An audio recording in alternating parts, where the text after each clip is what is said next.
Hi everyone, welcome back to Geeks on Dice. It is Saturday, so this is Curse on Dice. Yay! Joining us back from her vacation, or her birthday break is Jana, of course, with Sid. Jared will be joining us later with Dovin. Yes. Last week, Jana went missing. Jana and V went missing, and they had Dovin and Sahnna and Millie kind of had a bit of a Three Stooges search to try and find her again. It's okay. It was fun. They murdered some innocent werewolves. Innocent. Perfectly innocent. Perfectly innocent. They were so scary, though. First. To be fair, they did not attack you.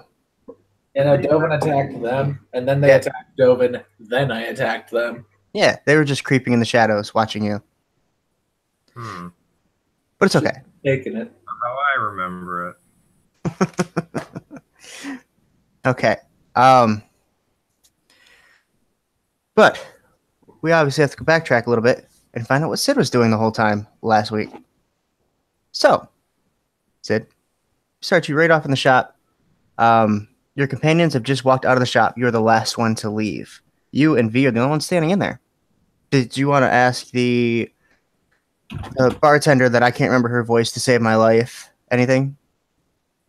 So Sid had probably just been like distractedly kind of scribbling in her notebook, not really paying attention to much that was going on, and yeah, she was just kind of like blindly following V where if he's leaving.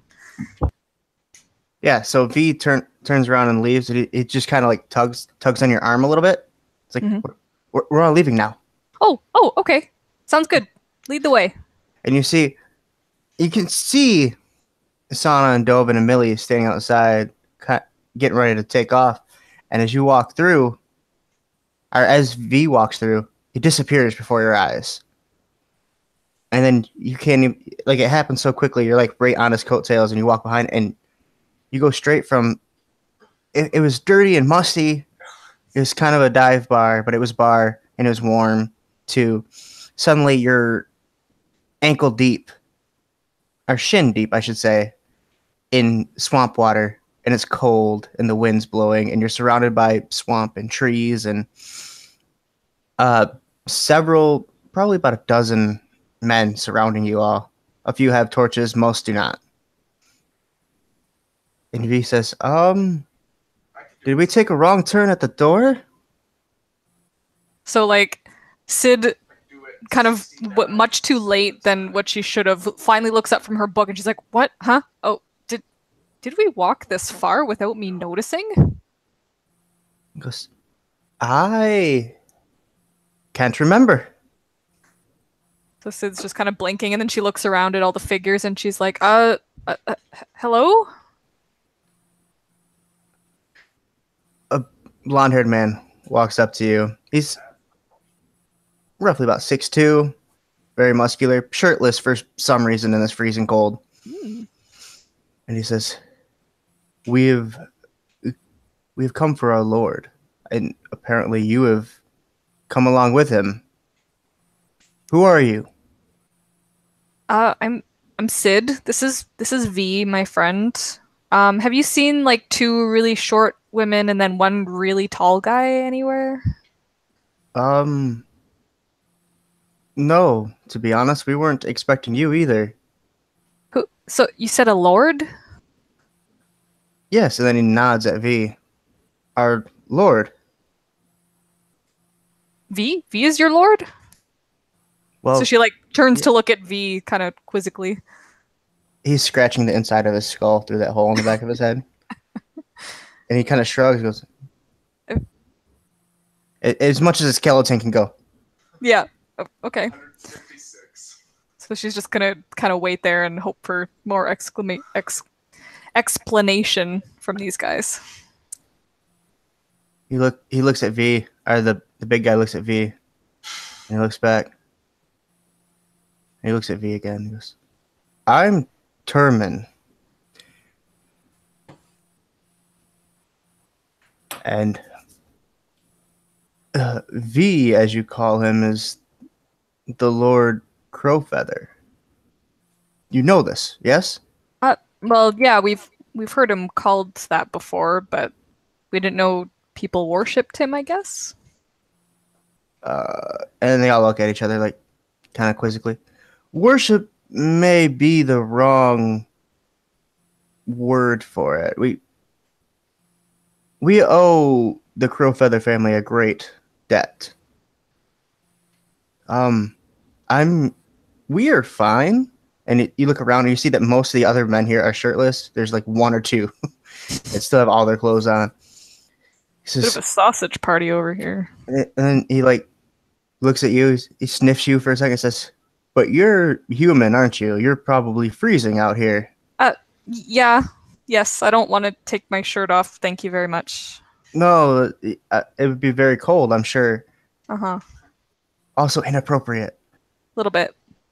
And then he turns around. He looks at another guy, and they kind of walk off in the back, and they whisper for a second. He says, well, we would ask Lord V if you had his approval to come with us, but as he would tell you, he doesn't quite have his mind right. And V speaks up and says, no, the correct term is I have lost my mind. And he just slowly, like half facepalm, just. So, Yes. with no other choice, I suppose you should just come with us. We wouldn't want you to fall prey to the. And then the other guys giggle as he says, wolves. So, I see that you're all gathered here shirtless, and you're expecting V, but I feel like I'm still missing part of the story as to why you're doing this. You will understand when we get home. Just follow us. Can Sid do an insight check just to make sure she's not walking into a murder party? Sure. All right. Let's see. Hey, that is a 9. 9. You firmly believe that, hey, if V's going with the flow, you should too. All right. You think Yeah, Sid you think shrugs and everything's okay no matter what. they don't seem terribly threatening or dangerous, so yeah, she'll go along with it. Yeah, they've seemed overall friendly so far. I mean, they're offering to take you out of the swamp they brought you to. Mhm. So, you know, everything's okay. Okay. So you guys walk probably a couple miles even for some reason. And if they could teleport you, you start to wonder to yourself, why didn't they just teleport you to wherever you're actually going? You know? Mhm. And then about half hour to an hour goes by. He says, wait.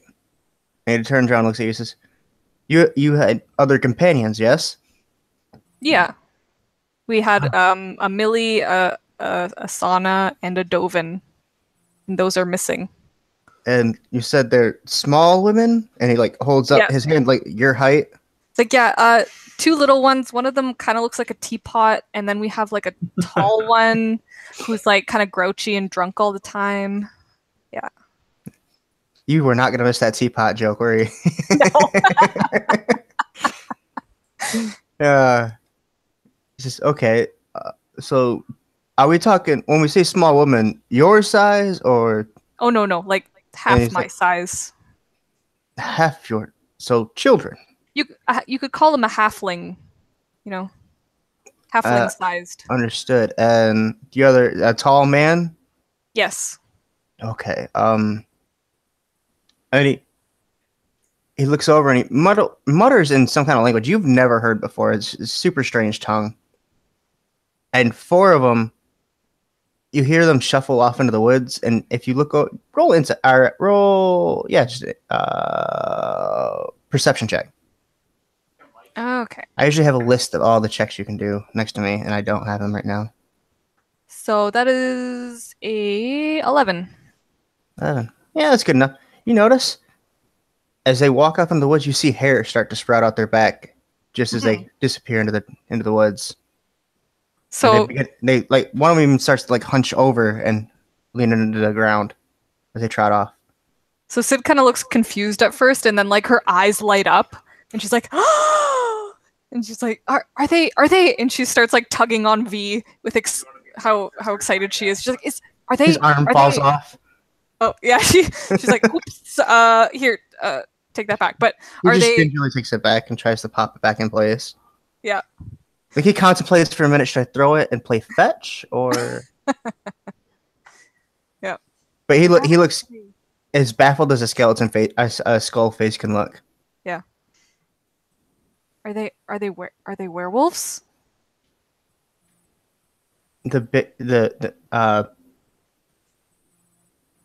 Tolman, I think I said his name was. Sorry, I wrote it down, but it's scribbled. I wrote down Termin. Termin. I don't. Whatever you Termin. want. Whatever you want. Termin. That's his name. Silly me. Okay, I forgot the D. I'm retarded. Right. It's all right. Probably shouldn't say that on YouTube, but whatever. But he says, yes, you really don't know where you are, do you? Oh, no idea. No. And then he kind of sniffs you. He says, do you know any magic? Well, a little. Yeah. I can smell magic on you. Really? Yes. So are you guys the Order of the Lichen? The what now? So she looks kind of like deflated, and she's like, "But I read about it in the book, and I thought, oh, never mind. Let's continue." We do know quite a bit about lichens, it being them, I suppose. Do you like lycanthropes?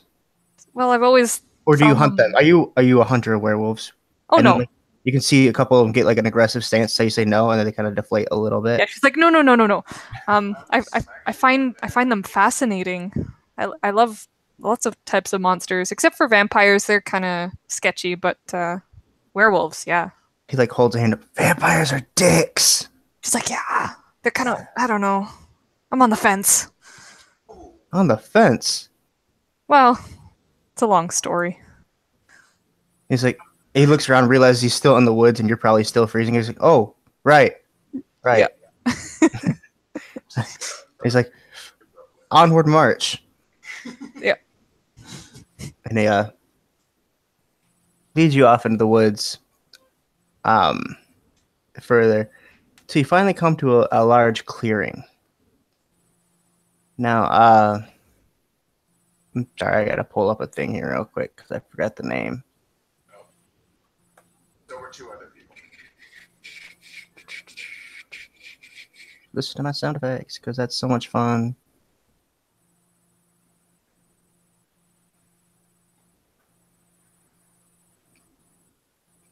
There it is. Okay. Right to, so leads you, and there's a large clearing, open field. A huge manor house stands 3 floors high. There's like 2 lights on the bottom floor and nothing else. Termin turns around and says, "Welcome home, to our home." Oh, it's a nice place you have here. Well, it's not ours. And he like nods at V. Stop it. She like, kind of looks over V and she's like, "Oh, V, you, well done, nice spot." V looks at you, and he's just like, he slowly looks back. He goes, "You're sure it's mine? I live in squalor in the village, Barovia." Termin's like, "Yes, for some time, like several generations." He looks at it and goes, "Nice." They lead you, not to the back door, but around to the front, so you can see like the front gate and all its grandeur, the large stone steps and the big overarch over the door. He says, "Right this way," and he opens the door and you open it. It immediately, like, there's a hall like 10 feet in front of you, but the hallway goes both ways, and you see there's a large open area over there. You can kind of smell like meats over there, and then on the other end, you can smell like spices, and you get the general sense that the kitchen's over there, and they serve it over to your left. I keep doing this like you know what I'm. And he says, he looks around and says, first things first, we need to find you a room. Yeah, I'm a little damp from that swamp. Yes, I'm sure. And he says, all right, the rest of you take patrol. This would really help if I remembered the alpha's name, but I don't. If either of you guys from last week can remember it, that'd be great. Awesome. Once again, I really should have watched the last video again. It's been like 2 weeks. I know. One day I will learn to write things down and know these things. Wait, I might have wrote it down.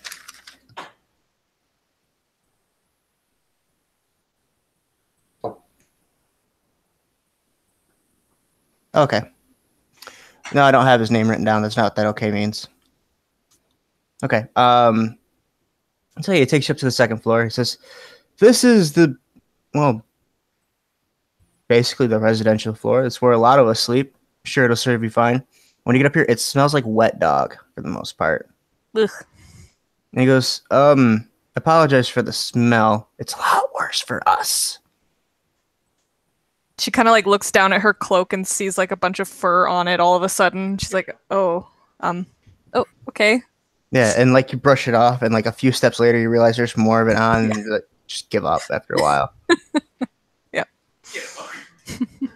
So, he leads you to a room at the end of the hall. When you get to it, there's such a small space in between the room next door, the door next to yours, and the door he's giving you. You're pretty sure this is like a broom closet. Swings it open, and it opens up larger than you'd think it was. Like it's a good 50 by 60 room. It's fairly large. Big king size bed with all the drapes and all the fancy nonsense all over. Cobblestone fireplace in this room. Massive wardrobe. He says, and he kind of thinks for a minute. He's like, I believe this was a woman's room. He looks at me. He's like, "Oh, you wouldn't know." So Sid kind of like goes in and just like opens the closet, hoping that there's something she can change into. Yes, there are nightgowns and dresses and adventurers' clothing, riding clothing, and all sorts. Basically, anything you could really think of that like a royal woman would have, like, or at least someone of noble birth. It's in there. So it's like, oh, this is perfect. He goes, "Oh, good. I did get the right room. I'll leave you to. You can leave your things by the fire. Not too close. Don't burn the house down. I'll try not to. Yep. It's very old." Okay. He says, "Oh," and he like pulls a thing on a curtain. He says, "After our meeting, you can read books if you like that kind of thing." And it slides open, and there's this huge wall of books. Like one of those 60-foot walls is all books. Like, oh, yes, definitely. Thank you. That's how you know it's trash at Rocket League. God damn it. But he closed the door, let you do your thing. He knocks on the door probably 20 minutes later, says, there's a meeting, kind of a ceremony you'll want to be there for. A ceremony with werewolves? Yeah, definitely. That sounds fun. Just not so much with the werewolves. Oh. We'll talk more about that, me and you, before too long here. Okay, is it kind of a secret? Like I shouldn't talk about it? No, it's fine. We're known. You probably shouldn't let anyone know where we live because again, there are werewolf hunters. Yes. As I'm sure she like pulls out a book and starts like scratching off notes. She's like, yeah, no problem. No one will know. Yeah, that's fine. He nods. Yeah, good. They shouldn't know. Okay. And it takes you upstairs to the third floor. Or no. He would take you down to the basement. So like you go down to the first floor. He takes you into the kitchen, take a left, and there's like a door in the middle of the kitchen between two ovens. He pops that open. And it leads down into a cellar type thing. You know, it's all covered in stone and pressed wall. So he's down there, and it gets colder and colder as you walk in. And he looks at you. He says, the smell of magic on you is getting stronger. All right. And then he walks to the back of the room, and there's like a small, like shaggy bookshelf with like 2 or 3 dozen books on it. Nothing big or fancy like you've seen. Basically, and all the rich people places around here. And he grabs this old, like leather-bound, raggedy book, and he sets it on the table. Like there's like an altar-type table. It's not very big. He sets it down in the middle of the room, and like there's this large man with black hair, like full leathers, like he's ready to go to battle, and there's like two in like knight's armor from out of nowhere for some reason. And they have V walk in, and V's looking around going, what's going on, everybody? Turban says, you have to touch the book, my lord. It's time. He goes, time for... He says, please just touch the frickin' book. He goes, okay. How much of a chance is there that we're all going to die here tonight? And Turban, he just blinks at him for a minute. He says, you're a walking skeleton. You're dead. He thinks for a minute and goes, it's a good point. And he like picks up the book and flips it open, and like this green light flashes off of it, and it's just kind of radiating over him.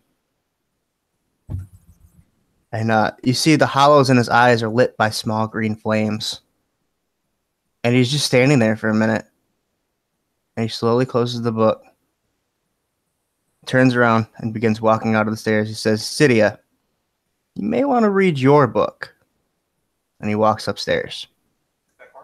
So she was just kind of like watching this all go down and giving V an eye. But it's like, read my book? Which book? I have a lot of books.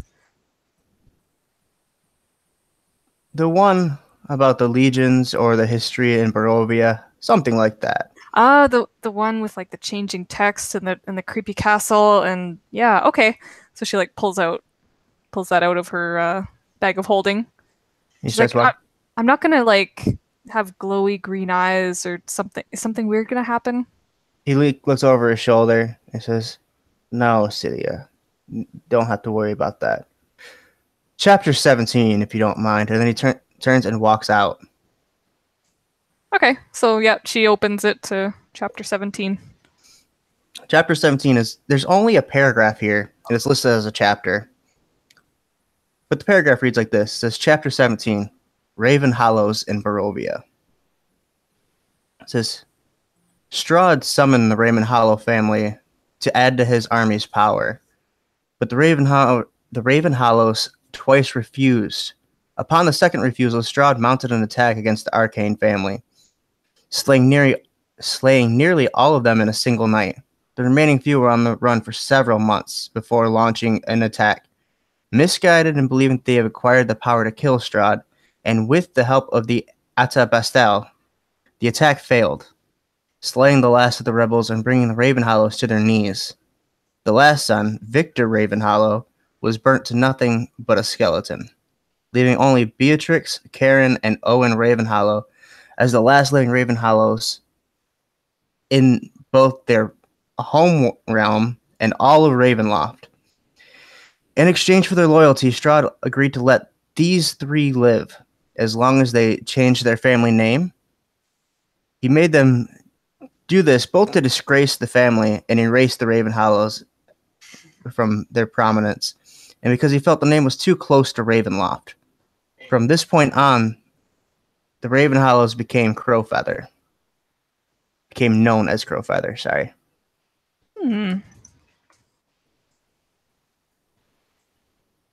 Okay. So she's reading this, she's like, Crowfeather, so I guess Victor is... By the time you look up, everybody else has left the cellar area. Okay. So you're just kind of standing there alone in mostly the dark. There's like one torch off in the corner that you're reading by, and you're kind of squinting. Mm-hmm. Okay, so by the time she's done reading it and kind of pondering it, she looks up and sees that she's alone in the room. So she shuts the book and heads back upstairs to try to find V.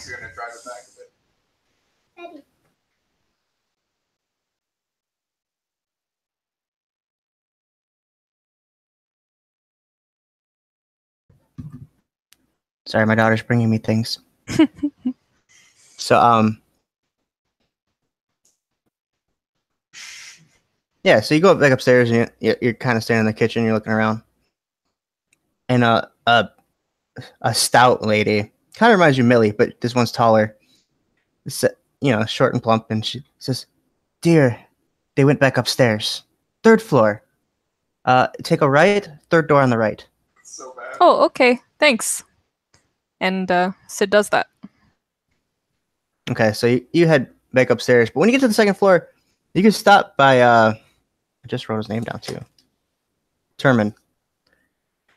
And he says, "Did you want to talk before you go up and see V? He's in sort of a state. Understandably, he's quite emotional at the moment. I believe he just got his memories back." Oh, well, is that what that glowing thing was that happened to him? Yeah, as far as I understand, the Crow Feathers, sorry, he has memory back now. The Raven Hollows were a very prominent and powerful arcane family. They did a lot of divination magic, if I can remember correctly. I read it somewhere. Oh shit. As far as I know, Strahd brought them here to help him, and they refused, and Strahd murdered them all. And he's kind of lived aloof for a while. Yeah, well, I mean, according to my book, he might have living relatives still. That's not likely. This residence has been the residence of our family, the pack, I guess you could call us, for several generations, at least 150 years. Any human relatives would be dead by now. Oh, well, that's too bad.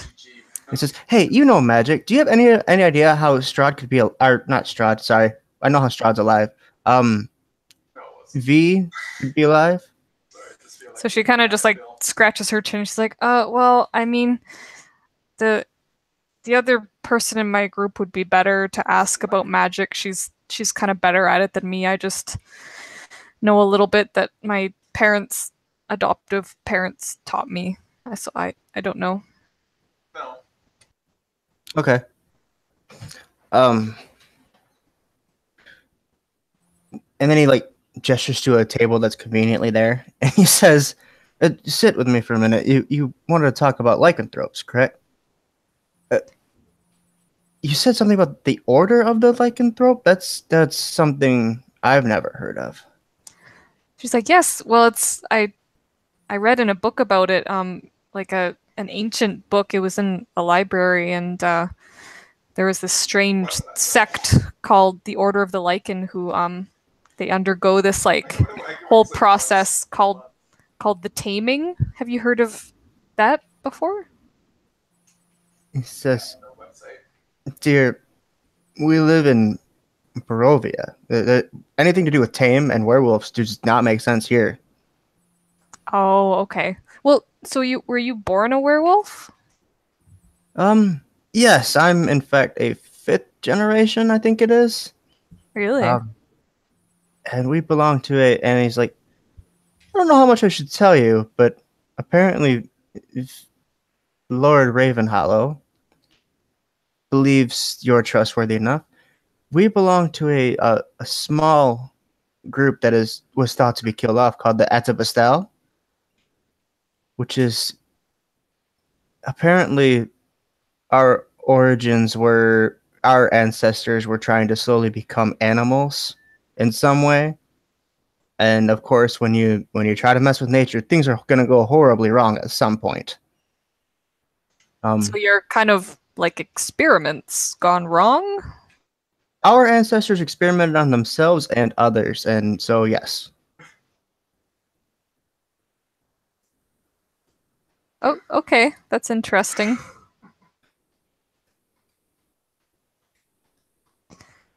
Okay, says, "Well, we should see. We should go see Lord Ravenhollow."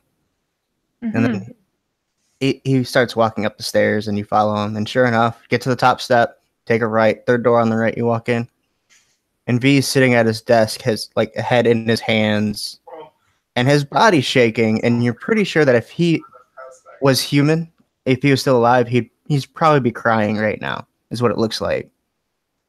It's like, very sad. So Sid kind of like walks up and just awkwardly places a hand on his shoulder and starts patting him a little bit. And she's like, "Oh, V, did you got all your memories back? I guess." And as he goes to say something, Millie and Sahnna and Dovin are ushered in the door by the big man with the brown hair. So Sid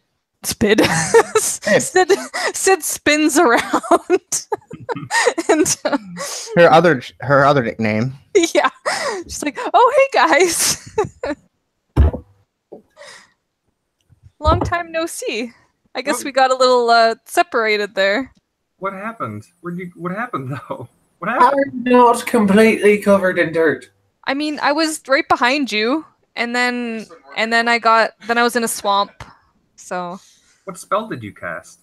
I don't think I did. Oh. Unless being distracted is a spell. Is it? I run up to V because I've been concerned about V. And you can see he's kind of awestruck at the fact that you're here. And he goes, "It makes sense. If I do recall correctly, they sent a search party after you to bring you here. Where are they at?" I didn't see any people. You mean those wolves? Were they wolves? They were lichens like them. And then he points, and there's like several people in the back of the room. And they all start to look at you kind of curiously. I kind of just stay quiet, I think. Was I the first to attack? No, Dovin was. Dovin was. Okay. I think the only damage I dealt was some magic missile damage. I don't think I actually did any other damage. From what I can remember. I really wonder what Dovin would actually say at this point in time. Yeah, I feel like he should be here because I feel like he'd probably say something that would give it away. I was going to try and stall to this point, but I don't want to force it too much. I'm going to say for now, Dovin just realizes that he should probably not say anything and sit down and just drink some wine. Minutes, Is by he the way. wearing a pelt? Both you talked at the same time. I didn't hear either of you. Isn't Dovin wearing wolf pelts? Or doesn't he have wolf pelts on him? No, he has wolf pelts with him, but as far as anyone knows, they are wolf pelts. They smell different as wolves than they do as humans. Okay. For the sake of the party not being murdered right now. Yeah. And what'd you say, Mikhail? Jared will be another 10 to 15 minutes. 10 to 15 minutes. Okay, so we'll get his opinion on that here in a minute. I'm gonna ask V to tell that funny joke that he always tells. He just kind of smiles and says, I've lost my mind. Yeah, that one. The third time. And he kind of puts a hand on his shoulder, and he looks at you kind of intensely with these green flames are just like loosely glapping over where his eyebrows would be, and he says, "My dear Sahnna, I have regained my mind. I found it. What? Turns out it was in a book." Is this another one of your funny jokes? And he looks at the book. He looks at the book on the desk, and you look over, and it's like this shriveled, brown, leather-bound, old, beat-up book sitting on the desk. Wait a minute. So does that mean you know what your first name is now? Yes. Oh, what is it? You already knew what it was. Don't worry about it. Is it Virgil? It's not Virgil. Vincent? Ah, getting closer. Vivian? It's Victor. I'm going to still call him Victor regardless. Called him Victor for a few days now. He's Victor. Oh shit, I think you guessed his name. Yeah, I've been calling him Victor for a few sessions. Okay, so he smiles at you, and he says, "Cydia, you're the one that likes to read. I should have sent this to you and made you read this instead of making me stumble through it. But I feel like that would have spoiled it for you." Well, yeah. So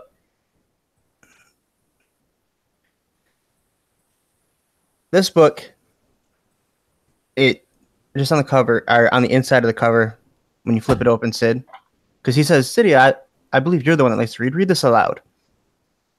So you begin reading aloud. On the inside of the cover, it says, "The Diary of V. Ravenhollow." And like the R and the H on Ravenhollow are capitalized, but there's no space in between them because they're noble and pompous like that. Cool.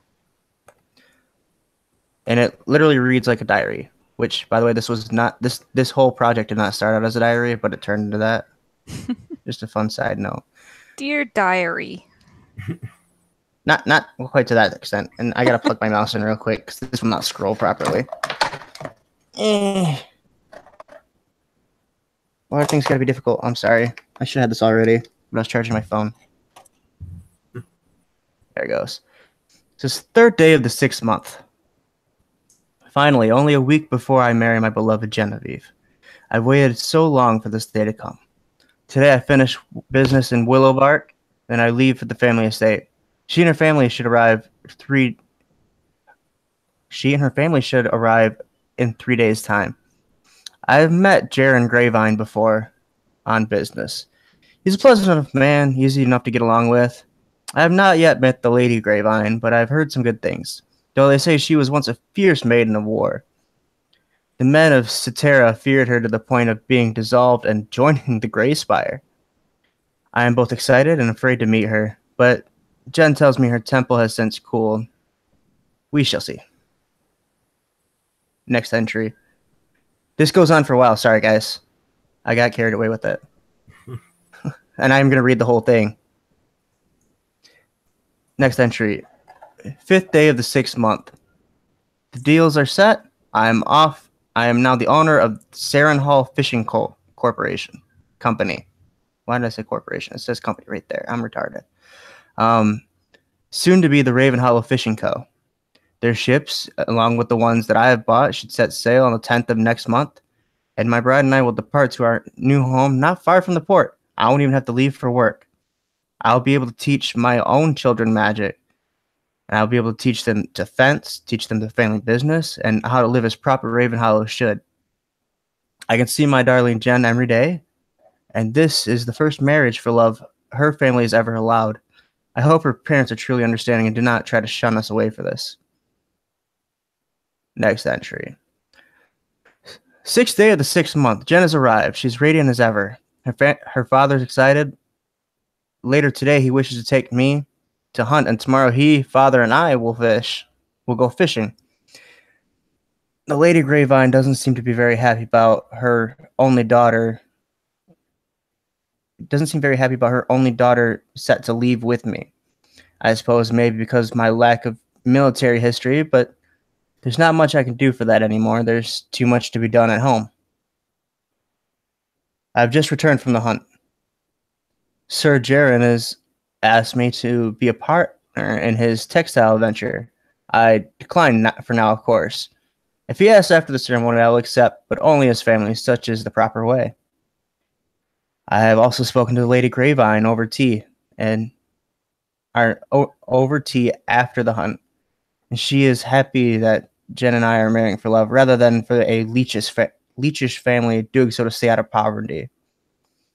Though I'd have done so if Jen was a pauper. But as I suspected, she wishes I had seen more. Next entry. On the 10th day of the 6th month. Today is the day. In 4 hours' time, I will be married to my love. I know I should be downstairs helping, but I needed to stay my nerves. I haven't seen Jen all day, but I hope she doesn't get cold feet. I tried a new divination spell last night, and I'm not sure why I tried it last night of all nights, but I have found some kind of plane. But I can't really see much, just a lot of smoke or maybe fog. I'm not sure. But Jen snuck into my rooms and caught me in the middle of the spell and tried to help. After maybe 10 minutes or so, we both felt a deep feeling of dread, and the spell I cut the spell off immediately. I dared not write what we did after I managed to calm her down. It's done. We are married. I'm not sure what I'm going to write down on the account of all the wine, but I've seen the book. And I felt like writing. We leave for our new estate in I think 4 days. The Grapevines leave the same day. They look happy, I think. Mother got really drunk with Jen, and they spent the night dancing together. It's not often Mom looks happy, though. Or feels well, for that matter. Today was truly good for the soul. Even Father relaxed and had some fun in the festivities. I haven't seen them that happy since Beatrix was born. And I know I haven't seen him celebrate since then. But my bride calls, and I must go. Next entry, 12th day of the 6th month. Jen and I have been speaking with Father about the plane I found, and we think with his and Uncle Harris's help, we may be able to cut through the mist and see what we may. Grandmother, of course, insists she joins us. I know last time we felt such dread, but Grandmother's powerful and it shouldn't be a problem. It's funny. Just when I'm finally leaving the family business, I find something that catches my interest. Sir Joran, or my second father as he insists, wishes to sit in to see what it is we do. This might be the most interesting dig we've done in years. 13th day of the 6th month. Well, not only did Sir Joran join us, but so did Lady Grapevine. And it's a good thing she did. It turns out my divination carried into the Shadowfell. That explains the feeling of dread we had. Luckily, we didn't go mad. I should have known to use protective warding, but it's past. We've seen an amazing castle with a raven emblem of all things on it. The Lady Grapevine says she once was in campaign in Shadowfell and heard a rumor that while she was there about a small state that sprouted up and is ruled by some man named Zarovich. She said, and she believes that this may be his home. The fog of men may have been some sort of magical interference. This is fascinating to me. I have no intention of ever venturing into the Shadowfell, but this may be a fine way of observing and learning what I can. 10th day of the 6th month. I don't know what happened. Yesterday, something happened to the entire estate. Everything was transported, I think. At first, I thought it was an earthquake, and then the fog poured in. And there's a lake I've never seen before now behind the manor. We can't make it far into the fog before losing our way. We've tried investigating 6 times, twice with magic and 4 physically walking in the mist, but it always turns us around. We end up back home. And our magic can't see past our own lawn. This is why I should have someone else read. I keep stumbling. Later that day, same entry. Well, we were just greeted by someone named Rahadin, apparently a representative of one Lord Strahd von Zarovich. Maybe the same one Lady Grapevine told us about. Rahadin tells us his lord felt our magic when we divined to find the Shadowfell and was impressed. He will be here soon to talk to us of magic. We have a real problem, though. Mother's illness is getting much worse rapidly. It may be a reaction to the Shadowfell. I hope she'll be all right. 16th day of the 6th month. Today we met this Lord Strahd. He seems to be a fine man. He and Father are taking Mother to Castle Ravenloft to help, with a question mark, to help her. Apparently, Strahd wants our family to join his army. He promises high possessions and vast wealth. I, of course, told him we have priorities and responsibilities back home, but he insists that we think a fortnight on it. He lifted the fog and encouraged us to explore his lands for now. Jen and I are going to a nearby town called Valaki. Uncle and Owen are going further to a village called Krizg. More when we get back. Next entry is 18th day of the 6th month. In our trip to town, we came across a group that calls themselves the Dark Delvers. They appear to be searching for someone called the Mother deep in the earth. They believe that she can provide them untold power to conquer enemies. I think they just may be a fanatical cult. But they say they're keeping an eye on my family for some reason. I have informed Father to watch for them. Uncle hasn't made it back yet. We hope he does within the next few days. For a man that can teleport, he sure takes a while to get anything done. All in all, I haven't found any reasons to distrust this Strahd, if you discount him abducting our home and family. Next entry. I think we're in the 8th month, but I'm not quite sure. There hasn't been a lot of time to write. We haven't seen home in weeks. I honestly can't believe I still have this book. Jen is still with me. I can only think that Father and Mother are dead. Lady Gravine is also with us. But we're it. Uncle and Owen never returned. They never had a chance. Strahd came back to offer us to join him. We declined, and somehow he summoned a mass of horrible undead creatures and attacked. And where one of our people died, and for every one of our people that died, he raised them back to slay our friends. I've never seen something so horrible. We have been on the run. The border of Barovia, though, is heavily guarded by Strahd's men. The Delvers claim they have a spell to make one of us, but just one of us, powerful enough to fight the bastard. Jen, of course, is already the most powerful of us, so she'll take the gift. But we need a conduit, some form of ancient power to borrow from. Next entry. It's been 3 days since I last wrote. Uncle has finally been found. He's got tied up in a group of, I think they're called lycanthropes, called the Atabastal. And finally we have hope. The lycanthropes are just the power we're looking for. And better yet, Owen knows the spell the Delvers want to use is the real deal. Tonight we do the spell and murder Strahd von Zarovich. I'm only writing because I just found out that the one that receives the power will lose all memory and have to sacrifice their most beloved. So this is a goodbye to my love. These words in this book are a spell to restore memory loss. Forever yours, your husband, Victor Ravenhollow. And that's the last entry.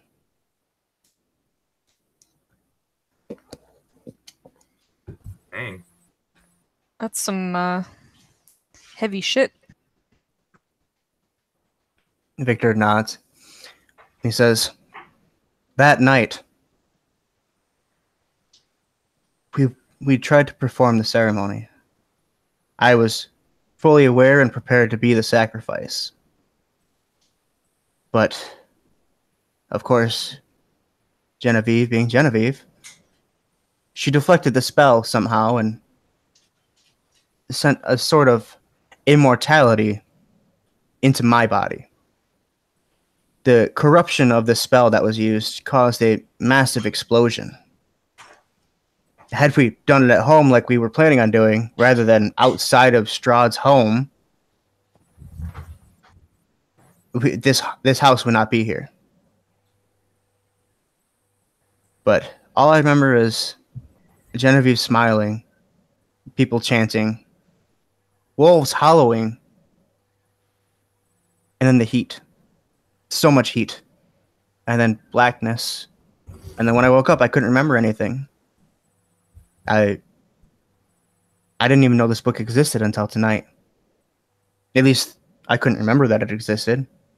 Luckily, and he looks over at all the Lycans and he says, the Atapastal were wise enough to remember to keep it safe. Apparently, we had made a deal that they could use our home and we would ward it to protect from Strahd ever sensing their presence here. Hence the debt they believe they owe us. So V, are you planning to try to kill Strahd again? Of course. But now, I remember and I know there are several rare and very valuable items that we need. Things that we don't stand a chance against the Wizard Strahd unless we have them. The first and probably one of the most important items is the holy symbol of Ravenkind, which I told you we performed the ceremony in Strahd's at Castle Ravenloft. I believe I said it was outside, but that's not correct. We were there under the pretext that we were there for a party, and we performed the ceremony in his chapel. During the ceremony, we had the holy symbol of Ravenkind, as well as, and now he thinks about it for a minute, he says, where ravens? Are they even alive anymore? And he looks around and like the wolves are like, I don't know, man. I haven't seen any. And he says, that isn't a problem. We need their help. But first, the holy silver Ravenkind, it's a kind of silver necklace, I believe, with a large ruby inside it. We must get back to Castle Ravenloft and retrieve this. And he says, and we have just the occasion. And he shuffles some papers on the desk and pulls out one. And then he taps it and his paper splits into 3 or 4. And he hands a piece of paper to each of you. To each of you, you see it's an invitation to a ball at Castle Ravenloft. Oh boy. Did Sid see Strahd wearing that necklace? No. Okay. It says, the necklace, I don't believe Strahd even knows it's there. I don't think he's stepped foot in his chapel since his father was alive. So, if with a little bit of luck, it's still there. I'm sure Millie could steal it. Right, Millie? Probably. What? Still what? Well, A shiny thing with a ruby in it. Definitely. well, You have experience with stealing rubies. so he looks around and he says, ladies, I believe that means you all will need dresses. Anyone up for a little espionage? Shopping trip. Millie's face. I believe it's probably just like Mikhail's is right now.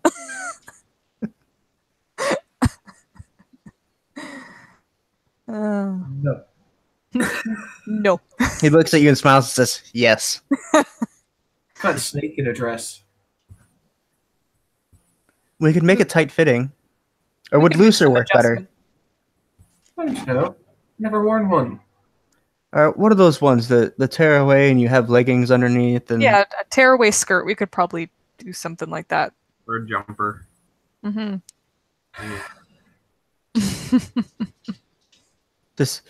But for now, rest. It's been a long journey. Sahnna, Millie, Dovin.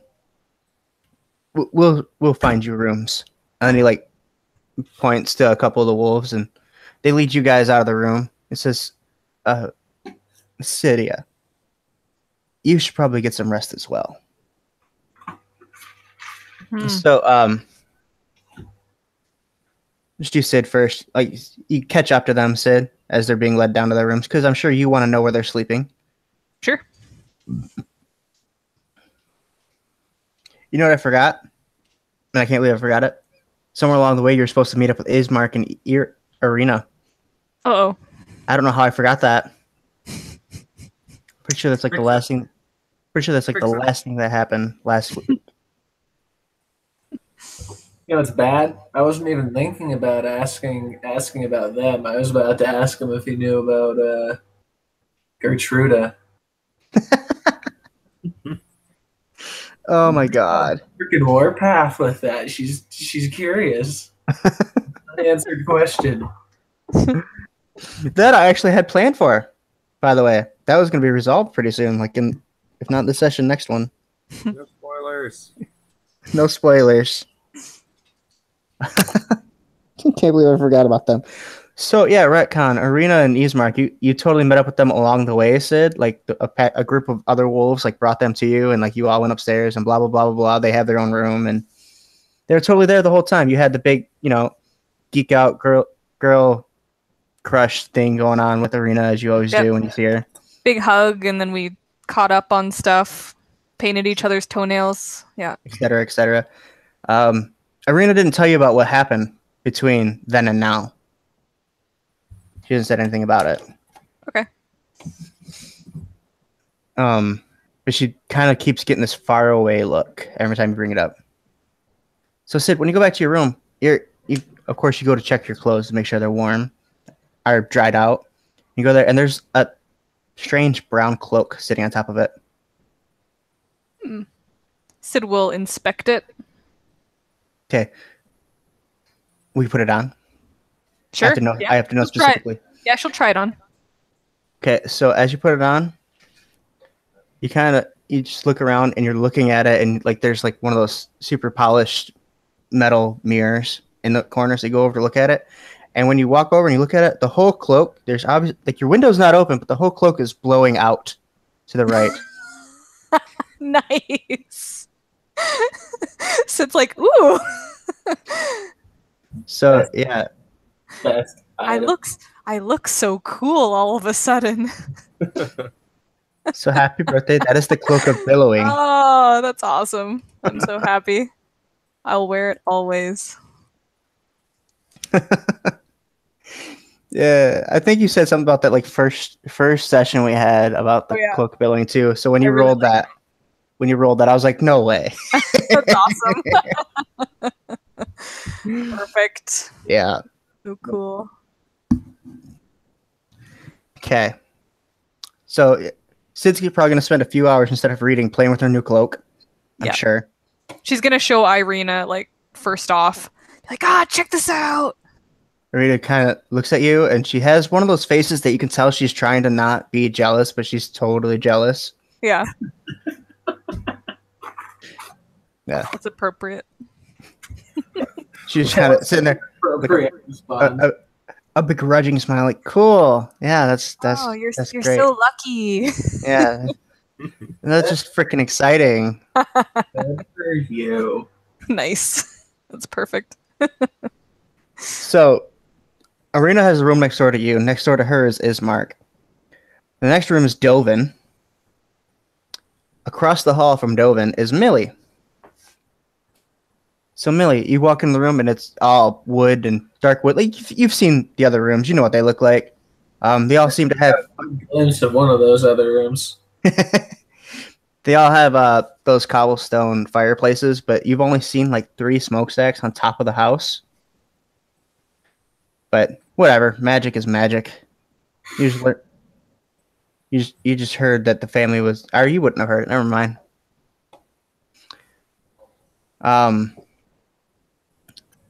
So yeah, you look around there. You open. Of course, you probably open your own wardrobe, and it's filled with men's clothes. You're like, whatever. But hidden behind a pile of books, roll investigation to see if I can even keep going. You search your room. 18 plus. So yeah. 80-20. Okay. So yeah, you notice like a glint behind some of the books, and you like slide some of the books off of your bookshelf. And you see about 1.5 foot long dagger. Of course, at your size, that's probably a short sword, but it seems to be a pure silver dagger. Just kind of pick it up. This is fancy. When you pick it up, you hear a clatter to the floor, and you look down, and there's a key with a little question mark on it. This is confusing. Picks up the game. And it's just a key with a question mark on it.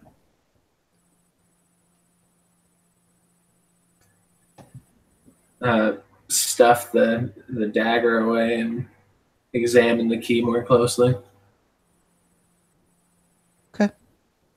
As far as you can tell, it's an iron key with a weird question mark on it.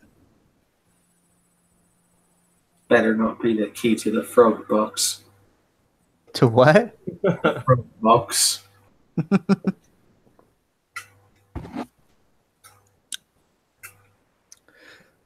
Sahnna, when you go into your room, it's basically just a room. It's not exciting at all.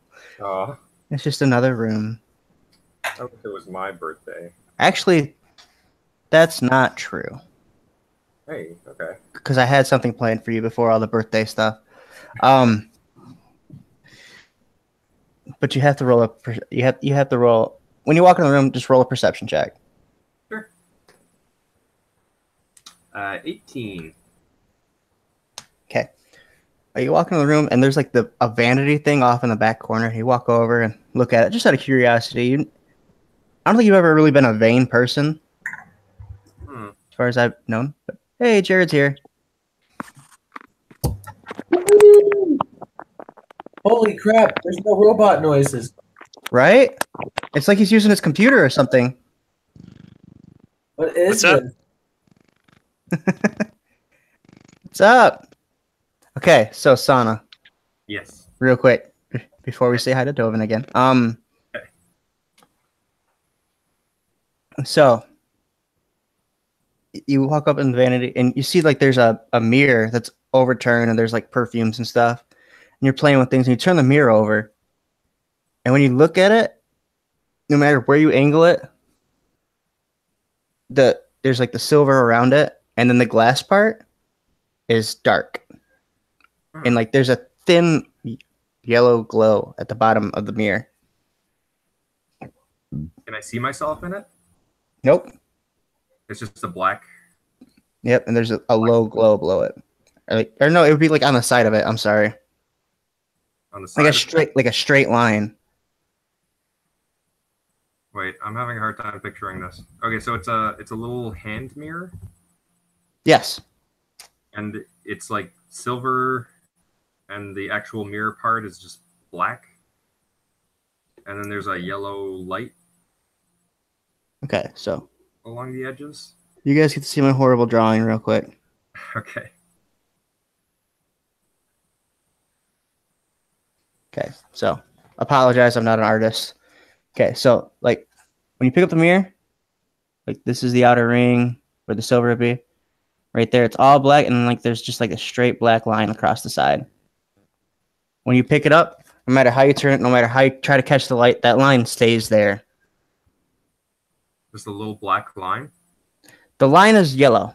The line. The rest of it's black out. Like it reminds you of like being in a room after you put the fire out and blow all the candles out.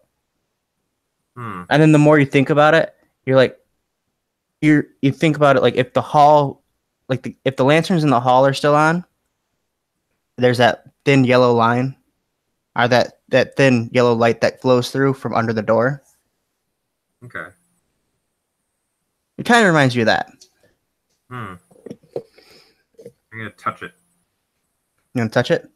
Yeah. It feels like a mirror. Can I roll Arcana to see if it's magical? Absolutely. Cool. DC 12. 14 plus. Yeah. 5. So yeah. Yeah, it's definitely magical. In fact, with that roll, you know that you've seen these mirrors. You've probably even seen these mirrors before somewhere while studying with, some kind of mentor. Neat. This is one half of a set. There's supposed to be 2 mirrors, and they're specifically mirrors for communication. You know that if you have the other mirror, you can't hear anything, but you can see other people and see, like, if they turn around, you can see the environment around them. It's like a broken cell phone. Kinda. It's like Skype, but without video or without chat. Audio. Yeah. Neat. That's Yeah. super. I'm going to. By the way, that's not the birthday present I was giving you. That was already planned for this session. That's fine. I'm gonna cover it up. Cover it up. When I look around, like or if I move the mirror around, it doesn't change what I No. see. No, Okay, what so- you see in the mirror does not change. Okay. Okay. Okay. You would know specifically. You can only, when you look in that mirror, you can only see out of the other mirror. And if you look into that mirror, it can only see out of the mirror you have in your hand. And it's pretty much just black with like a little like line of light. Yeah, kind of like it's in a dark room somewhere. Okay. Interesting. All right, I'm gonna stash that away. I'm gonna make sure it's like covered, like completely dark on my end. Okay. Just like cover it with a cloth, and I'm gonna stuff it in my bag. Okay. I can't believe I almost forgot that. That was the only thing that was actually planned for the session before the session. Seems pretty important. Oh, I'm forgetting so much. I'm sorry, guys. It's been a long week. So Jared, what's up? How's your What's last up? 2 weeks been? Great. Everybody just got a bunch of fancy stuff, and you missed out. Yeah, it's okay. When's your birthday? When's my birthday? Yeah, we got to know. August 1st. Oh, what? I did remember. You were just barely right. You're Okay. welcome, Jared. That means that I love you. Oh God, what's happened with my life? You got to watch the first. How long have we been doing this? I don't even know. Like half hour of the session. Hour of the session. Holy crap. We actually Yeah, I'll have to watch. where were the wolves that we killed? Yeah. You're specifically No one- carrying some of these people's friends on your back, by the way. Okay, no one found that tattoo that I cut off that one guy, right? No. That is still hidden. What? I forgot.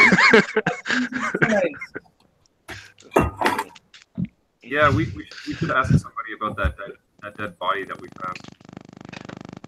I feel like that would end badly. But sure. Okay, so Dovin, you walk into your room, and when you open the door, it's just kind of it's. You were here for the last game where we were in this, and we were in the manor right now, and like you were just showed to your room specifically, and again, it's just like all dark wood, and it has a nice cobblestone fireplace in it, a couple bottles of wine on the table, a nice cheese spread. Okay, so all those are gone. The wine is empty. Okay. Yeah, I figured. Dovin's already drank all those. Probably going outside looking for refills. Yeah. Yeah, actually, if you go downstairs and ask for more wine, they will take those bottles and give you new ones. Oh, well, Dovin definitely does that. If we ever gain a wish, we should wish that Dovin wasn't an alcoholic. Or you could be like chaotic evil wish and be like, we wish that no matter how much Dovin drinks, he can't get drunk. Oh, that would be scary. That would be mean. Dovin would be so sad. I mean, Like, not bad. so sad. Also, we revealed V's name. So you missed that. Oh. I'll have to recap. Even if Dovin knew his name, he's still going to call him Bones, so it doesn't matter. Don't Definitely. worry. You just need to know that Millie was right the whole time. So it was Victor then? Yeah. Okay. You know that, but Dovin wouldn't. Yeah. I would. Dovin probably wasn't paying attention at all. Because Sid was reading from Honestly, a book. probably not. Because Sid was reading it from a book. So, you know. No, definitely not paying attention then.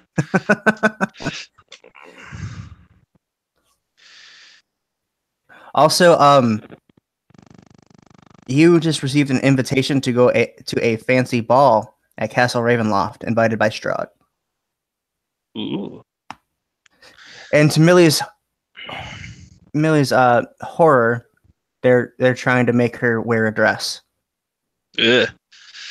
Poor Millie. Dovin will laugh hysterically if he ever finds out or sees.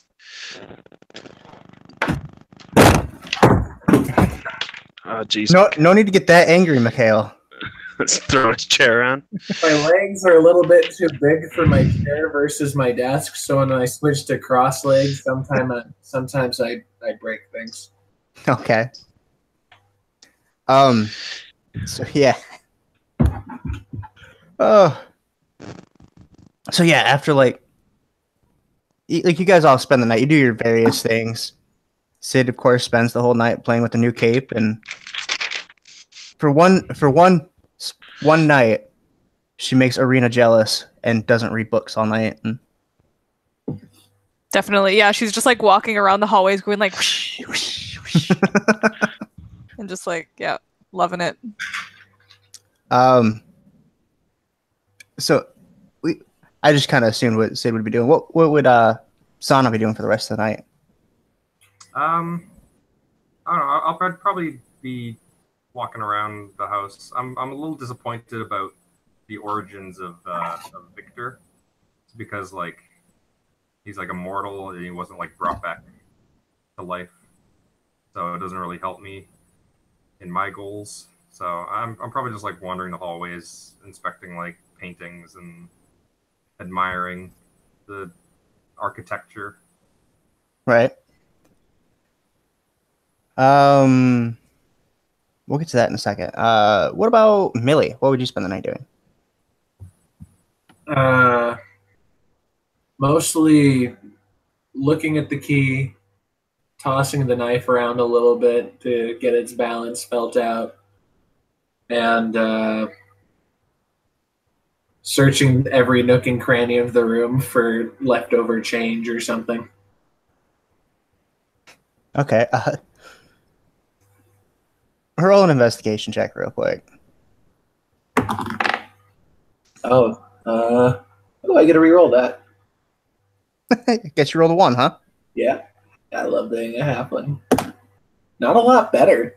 That's a 3 on the die, so I got that high 5. Oh, you got a 3 on the die? Yeah, I got 5 total. Oh, never mind then. Yeah, you don't find anything. You find breadcrumbs. Breadcrumbs, some dust bunnies. Quite a few dust bunnies. It seems like there's a lot of. Yeah, you haven't seen anybody in wolf form here, because you would have found out they're all lycanthropes through Victor. But you haven't seen them like be wolves here. But there seems to be fur everywhere somehow. Oh yeah, after figuring out the lycanthrope thing, Millie has conveniently forgotten killing those wolves for just ever. Right. And I'm sure Dovin's drinking himself to sleep. Yep. Okay. So, Sahnna, as you're walking the hall, Victor comes walking down the stairs as you're just like pacing back. And he says, and he just kind of like watches you walk past him. He's like, is something troubling you, Sahnna? Oh, I don't know. I just kind of been thinking about somebody really important to me. And he thinks on it for a minute. Your husband, right? I believe you told me once. Our fiance, was it? My fiance. That's right. I was really hoping that I was making some progress in figuring out how to help him, but every time I feel like I'm getting somewhere, I always end up in a dead end. You thought my resurrection was the answer. Yeah, kind of. Well, I mean, I'm glad you got your memory back and everything. yes. I wish there was more I could do to help you. I don't believe we told you, but my family was quite well practiced in divination magic. We may be able to find your husband's soul in the astral plane if that'll help you. Make sure it's not devoured by something, at least. Yeah, Sahnna's face just like lights up when she hears this. It's like, really? He grins a skeleton grin and says, yes, of course. Sahnna, I've taken a liking to you and your friends, Sahnna. There seems to be something special about you all. I like to think there's something special about everybody. Some are more obvious than others. And like he sticks his finger in that hole in the back of his skull again. I get a good laugh. He lets a small chuckle and says, I know it doesn't help you now, but the spell that made me this way, it resulted in the death of my wife, as Sid read to you. I was supposed to die. Some strange perversion in the spell, she was able to send it and changed me. But the resulting explosion, I did die. And he like gestures as a skeleton to like his skeleton self. It's just I did die. I just happened to the timing or something was just right to make me immortal, rather than make me come back once. Hmm. It's unfortunate. I can never join my wife in the afterlife. But I'd like to think that she has found peace. Now I know your fiance died in a quite horrific way. Yes. I imagine any like this is far away. Like I know that exploding hurts quite a bit. Yeah. So I understand how you feel, but why don't you come with me to my office? We will. Oh, I think I know where you're going with this. I just don't really feel that way about you. That's funny. That's a funny joke. Because he looks at his skeleton self again. I don't believe I have the parts for that anymore anyway. Says, Right. let's see if we can make sure your husband's soul still exists. That would be amazing. We could do that right now? Yes. Oh my god. Okay. What do you need? What do you need to do it? And he holds up a hand and says, I have all the supplies I need upstairs. Okay. I take out the little vial around my neck that has my fiance's uh finger in it. Like, right up his finger. I said, He "Can you looks get he part looks of at it. He's slightly disturbed for a second, and then he smiles and says, should help, actually. Ah, great. I knew this would come in handy. There's a reason I've been carrying this around. He says, come upstairs to the office. I'll meet you there in 20 minutes. And he turns Okay. around and he heads straight back up the stairs. All right. Do you just like rush up there? Do you run to your room to grab anything? And I'd probably run to my room and get ready because like if I'm gonna be speaking to my fiance or like possibly seeing him, I want to look good for it. So always right. put a bit of makeup on and stuff like that, and then I'm gonna run up there. Okay. By the time you get up there, after you get all that done, get up there. There's two people helping mix stuff in bowls, and he's got this fairly large, it's probably like a foot in diameter orb sitting in the middle of the room, and he's got like 3 chairs sitting around it. He says, normally I would be a powerful enough conduit with being immortal and all, but we need something or someone magical. Luckily, we have a house full of lycanthropes. And the guy that's the alpha walks in and he sits down and says, so I'll be your conduit. Do I know that he's the alpha? I believe last session we said something about that.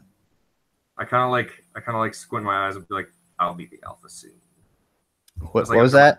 Under my breath, not so that he can hear. He says, all right, all three of us put our hands on the side of the orb, and you all put your hands on the side of the orb. And like there's brown powder. I don't know the exact spell that I'd be using here, just so you know, it's like a custom spell. Okay.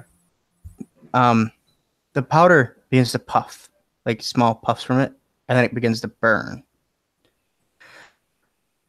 And then smoke rises and it catches fire. And with that, the room quickly begins to fill with smoke. And then like the orb lights up this blue glow and this white fog swirls. And then when it pulls away, there's a greenish hue to it. And then everything kind of takes kind of color. And you can see, without any better way to explain it, kind of ghosts passing in between people, like all meshing together. Kind of like they're all squeezed somewhere. Okay. He says, this is odd. And you can see them passing in and out. And he says, do you see him? And as you look down, roll perception. Okay. That's a 6 plus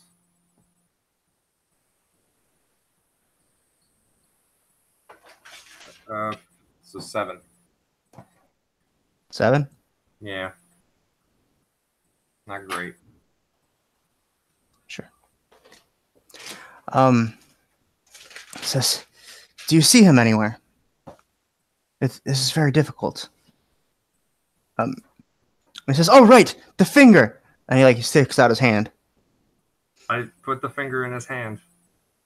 He says, now we can narrow it down. And then his eyes begin, the flames get really big for a second, and then they narrow back down.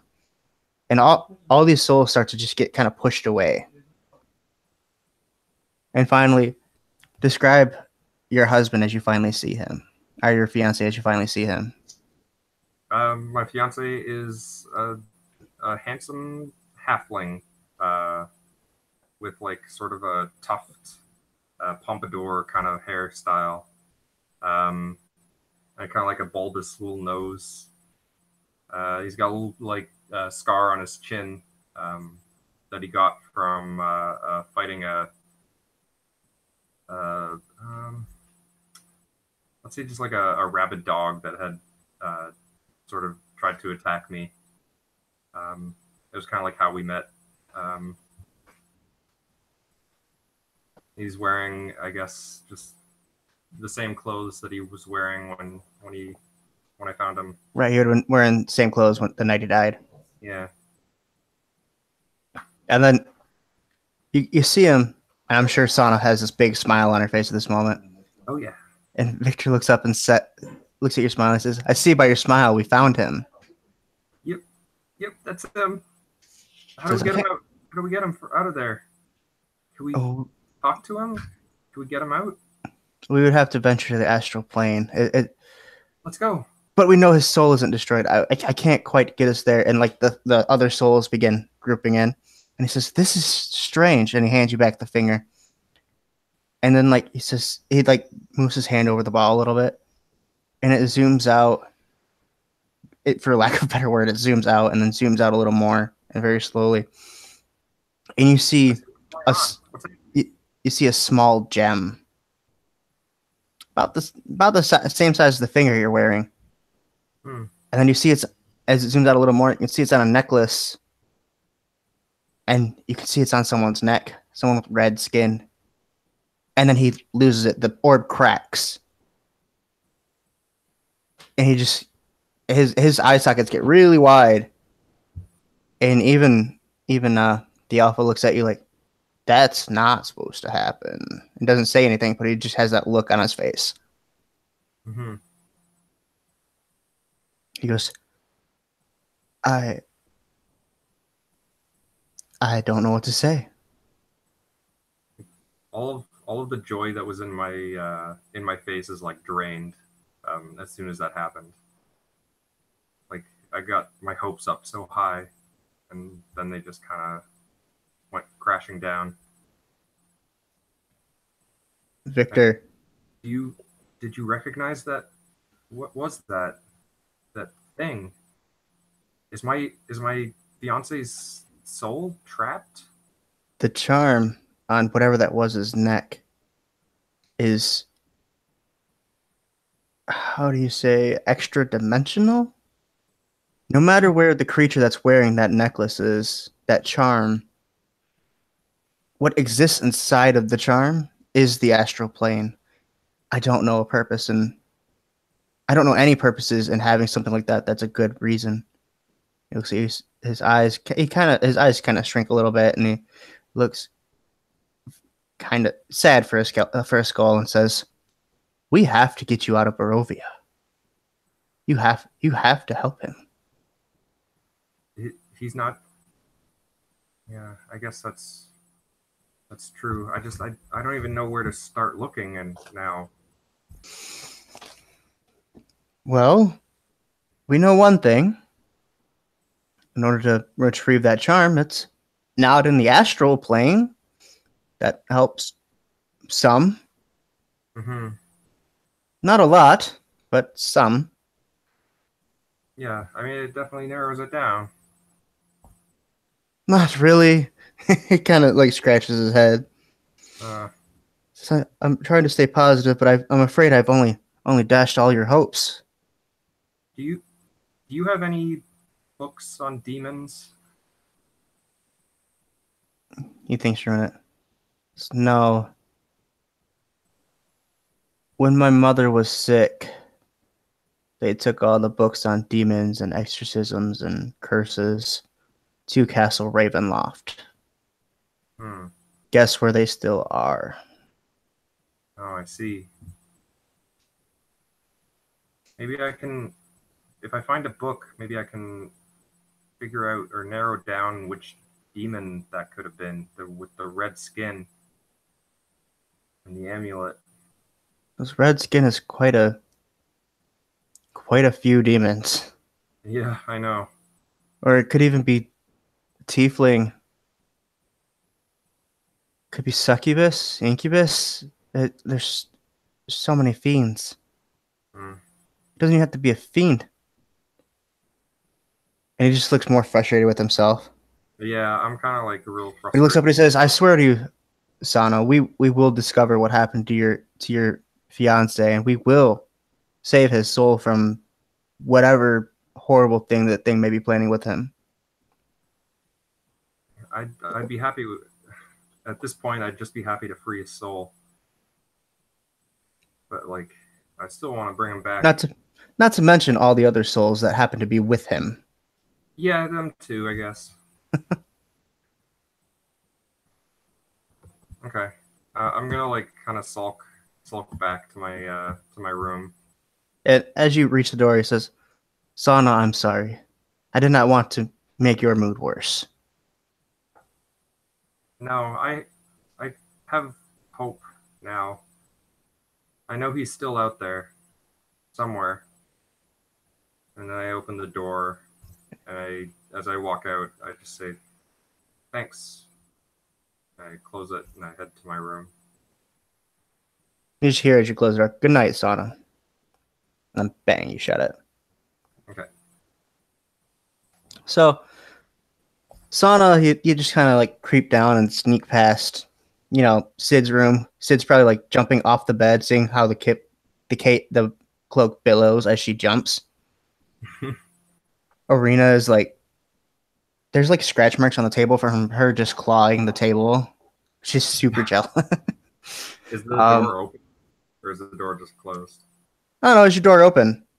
It's like open a crack and you can just hear Sid being like, "Check out this move, Arena," and then you hear like a thud as she like kind of tumbles or something, and then Arena's like, "Oh, great one, Sid." I get a little jealous of their friendship, and I take out my snipple stick and I shoot it at them. Shoot it at both of them. Okay, both of them got to make a was it a wisdom or constitution check? Probably a constitution makes most sense. I think that's what it was. Okay. That's rude. Oh no. All right. 13. Friends. Does 13 do it? 13 is my spell DCs, so. Okay. So Sid, as you're rolling around, Arena just starts sneezing again. Just like she first sneezes on you and then like turns away. She's like, "Sid, you are kicking up dust everywhere." Oh, Arena, I'm sorry. I just keep sneezing. Let me get you some tissues. Hold on. Sahnna walks away, nose held high. Yeah. Oh, nice. Okay. You can hear snoring as you pass Dovin's room. Ismark is passed out in the hallway. You can't hear Millie, but you know she's around somewhere. Creep into your room, and you spend several hours tossing and turning before you finally get to sleep. Now,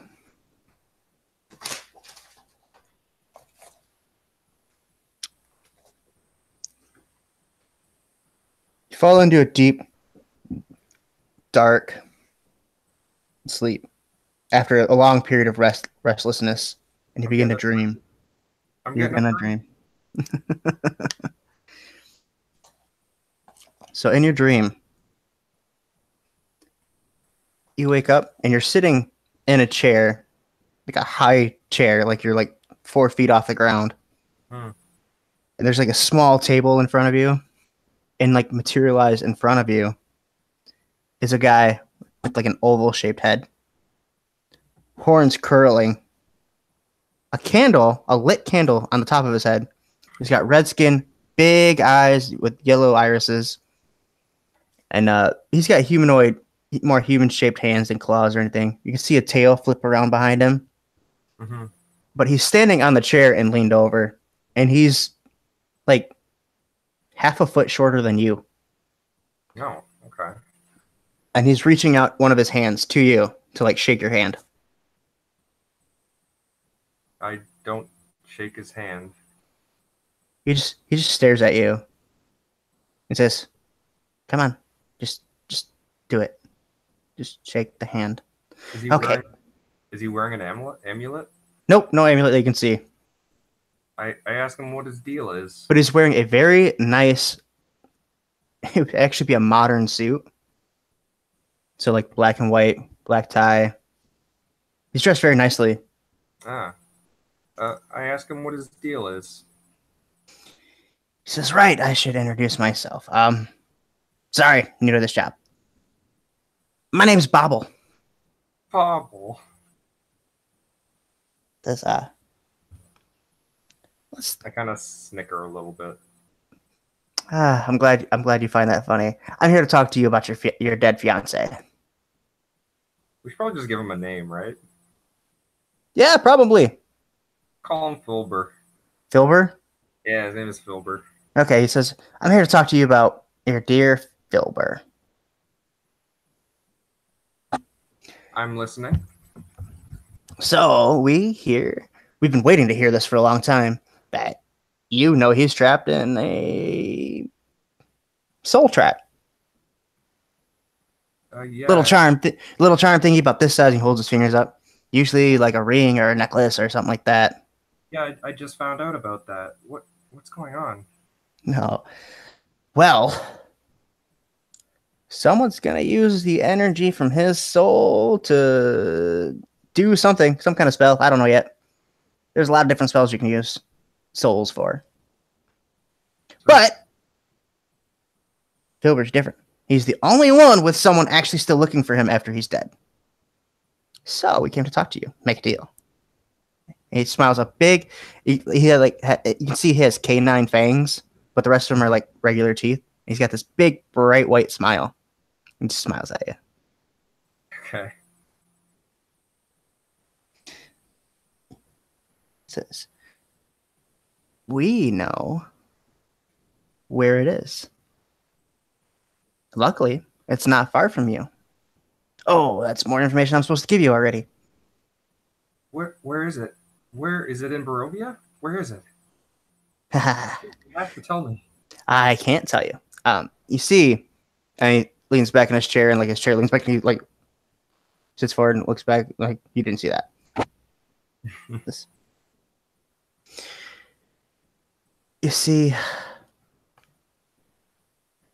I'm what's called a candle demon. We kind of make deals. I'm fairly new to this, and what I need is people that owe me favors. So, you'd be owing me a big favor. And you would also be owing me your... There's no nice way to say this. Absolute allegiance. That's asking a lot for just a little bit of information. What are you? Oh, no, I have a lot of information. Well, spill it. What Oh, no. First, you have to agree to the terms. And, like, there's this long list of terms in a scroll that appears on the table. And, like, it rolls off the table and onto the floor. Yeah, I'm not reading that. He says, "You don't have to read it. You just have..." Take it, Shanna. He says, "You don't have to agree to it. You don't have to read it. You just have to sign the dotted line and shake my hand." And you're gonna tell me where Filber is? Yeah. And are you gonna tell me how to free him from that thing? Oh, absolutely. The one thing about me though, candle demons. You ever met any of the Fae? I don't know. Okay. I've only been a wizard for a little while, so. Oh, okay, that makes sense. You see, a lot of the candle demons were actually Fae once, including me. And with the Fae do the same thing. They kind of make deals, usually for firstborn children, but I don't want your kid. I got too many of my own.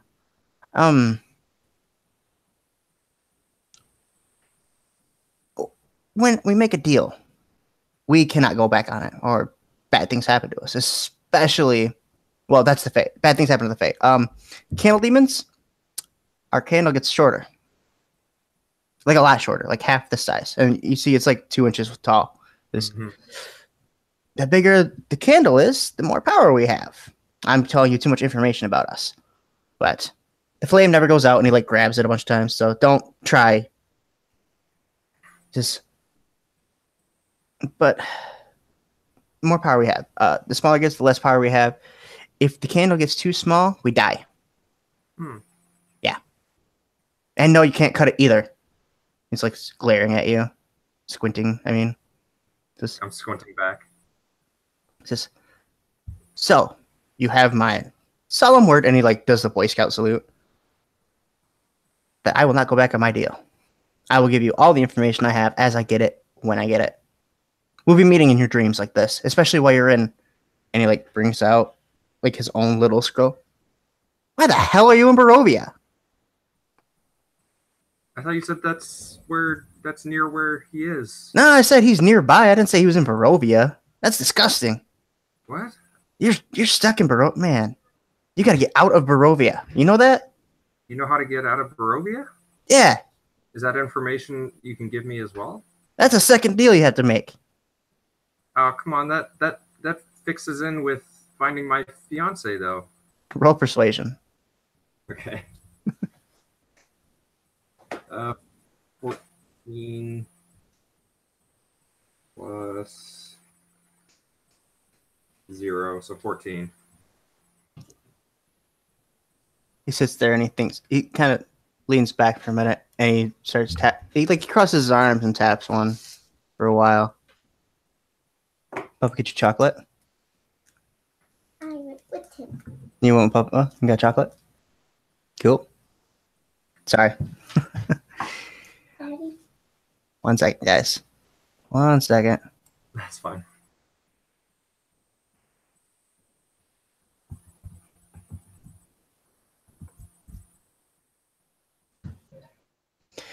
Sorry about that. Where were we? Oh, yeah. He taps and he thinks for a minute. He closes his eyes and goes, you drive a hard bargain. If you make the deal with me, I will tell you both how to get out of Barovia and where your husband is.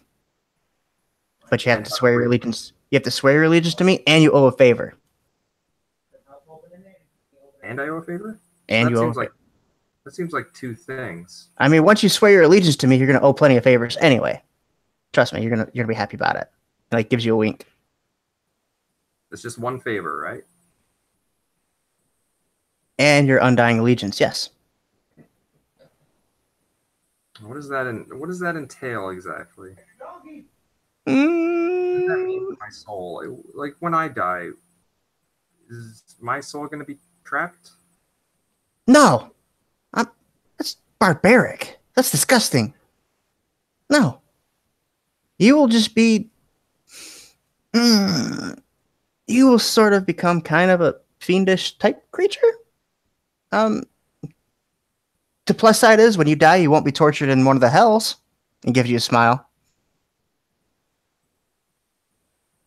I'm like really like pondering,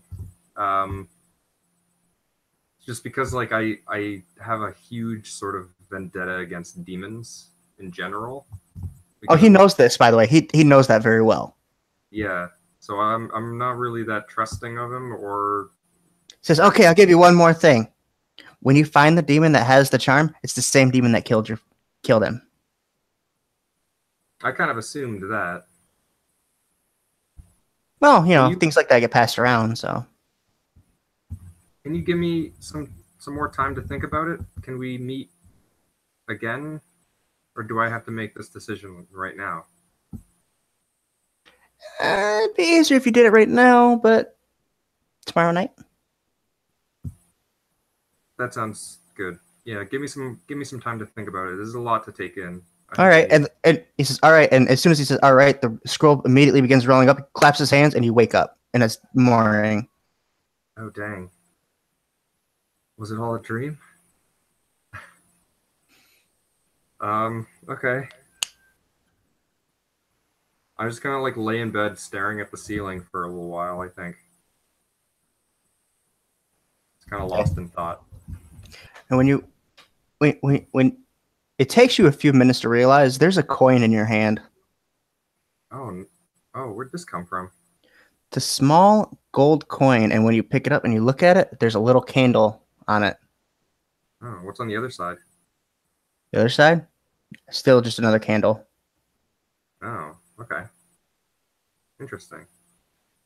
I slip it into my pocket, I guess. Or actually, I'm gonna roll Arcana and see if there's any magicalness about it. That's a 2. It's really early and I'm tired. You kind of barely see it. You're like groggy. You're like, I don't care. Okay. Neat. That's neat. I got a lot to think about.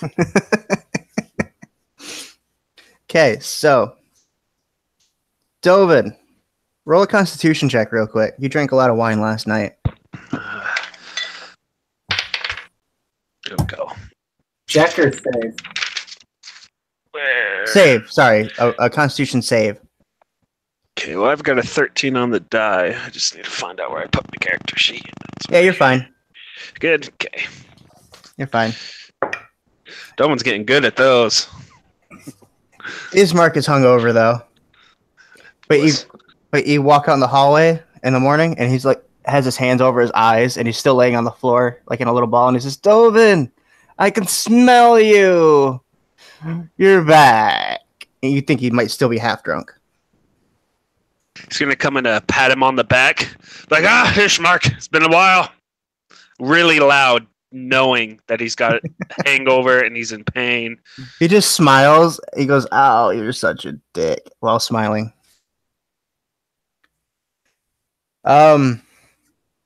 Cydia, did you get any sleep last night?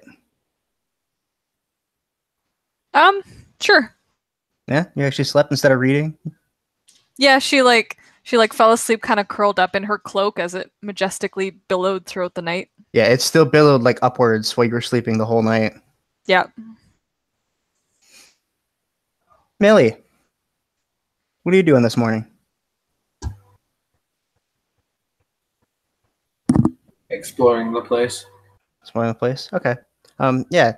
You look around. This again. The second floor seems to be all bedrooms, and they're all roughly exactly the same size, laid out almost exactly the same way. Every single room. But all the doors are like squished together. There's only like a foot in between each door. So there, in total, there's somewhere around. I think it's 230 doors. I did the math at some point, and they're all numbered. Well, Millie doesn't really feel like going into any bedrooms. Yeah, after the last incident. It's a dangerous proposition. Okay. When you've already seen most of the downstairs, there's also seems to be bathrooms, several bathrooms downstairs. Because the first floor is where they entertain guests all the time. So there's the big dining room, there's the kitchen, there's the bathrooms, and behind where the bathrooms are, there's a huge ballroom. That if you had to guess, it goes up all 3 floors. There's a giant chandelier laying in the middle of the floor, as in like it fell there and nobody ever moved it. This whole place is covered in dust. There's tables that are overturned. Some of the windows are broken and boarded up, but the windows reach from the floor all the way to the ceiling. They're huge.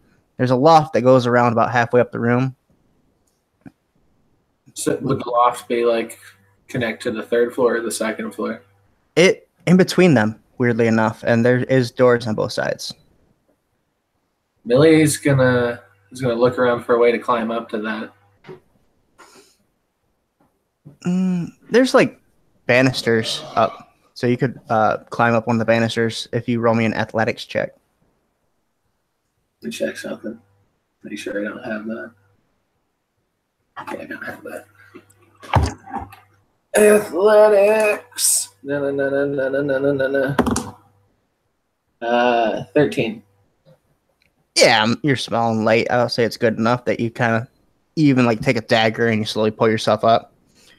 You up there, and the view is pretty cool up here. You can kind of almost picture what it'd be like. Or wait, no, you were raised on the street. You have no idea what a ball looks like, do you? Unless you've robbed people at them for some reason at some point. No, it's hard to get into the rich area in Neverwinter when you're broke. Yeah. It's a gated community. Yep. So what do you do up here? I mean, it looks cool. You know that much. I go check one of the doors. Okay, so as you walk up to one of the door flies open, and a woman and two men walk through, and they're bickering. They're like, "She's got to be," and they see, "I told you she would be here." And the man says, "No, I thought she would be down there." And the woman says, "What? Why would she be down there? Do you see what she is? She's a thief. She likes to go up high." And then like she grabs you, picks you up. She says, "Now let's take her to her room right now. We gotta go." And then he says, yes. And I says, "Timbery, What's going Timbery." on? Put me down. And she's like, she has you like curled under one arm, and she's snapping and making the younger man follow behind. And he's like carrying a bunch of sewing equipment. For a quick glance, you see yarn, silk, wool, all sorts of things. He says, "Yes, ma'am." Massive breach of my personal space, and I insist that. And she flicks you in the head and says, "You hush now." And she has a very mom authoritarian presence, like to the point. Hold on, she's gonna roll intimidation check to your roll a charisma save. Oh no. I don't get any bonus, so 18. Yeah. When she tells you to hush now, you are inclined to do so. I fiddle through her pockets. Roll sleight of hand, Jack.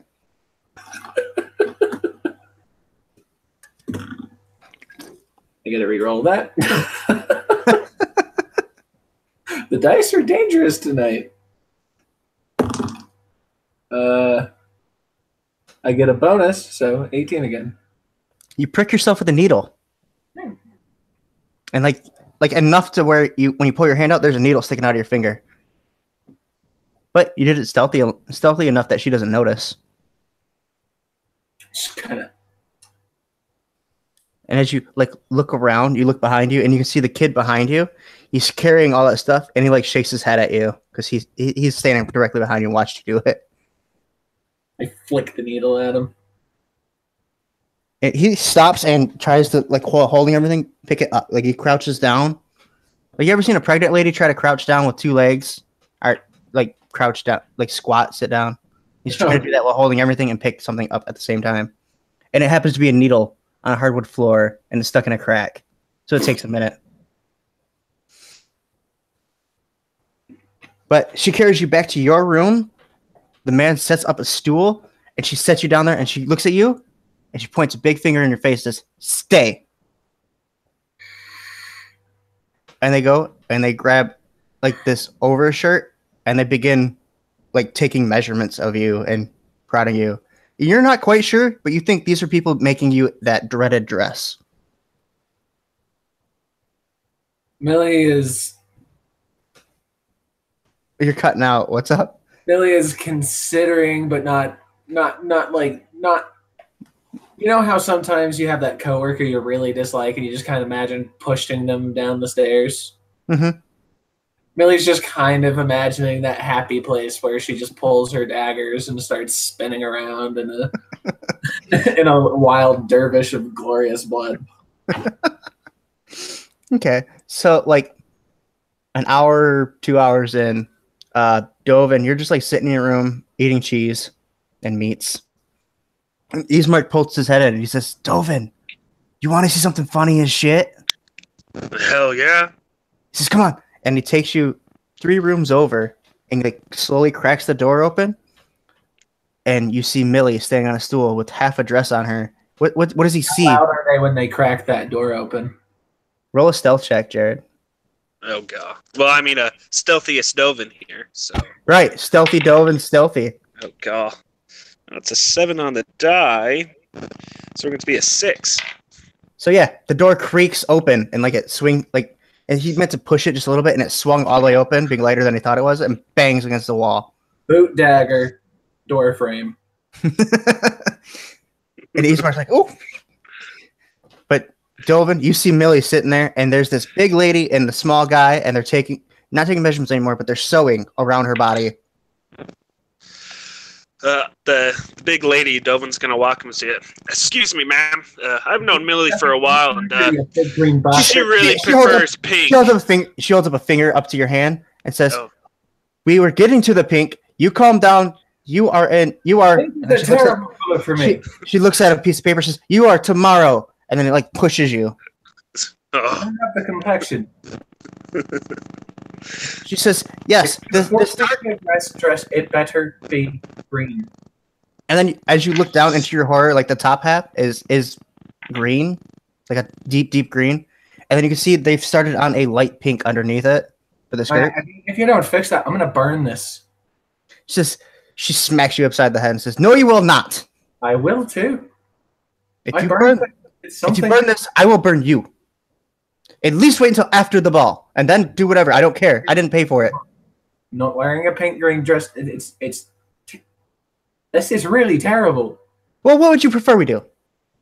You get rid of the pink and you stick with the green. Pick a color and stick with it. It has to be bi-toned. A slightly different shade of green. In the hallway, you hear Dovin yell, "Keep the pink!"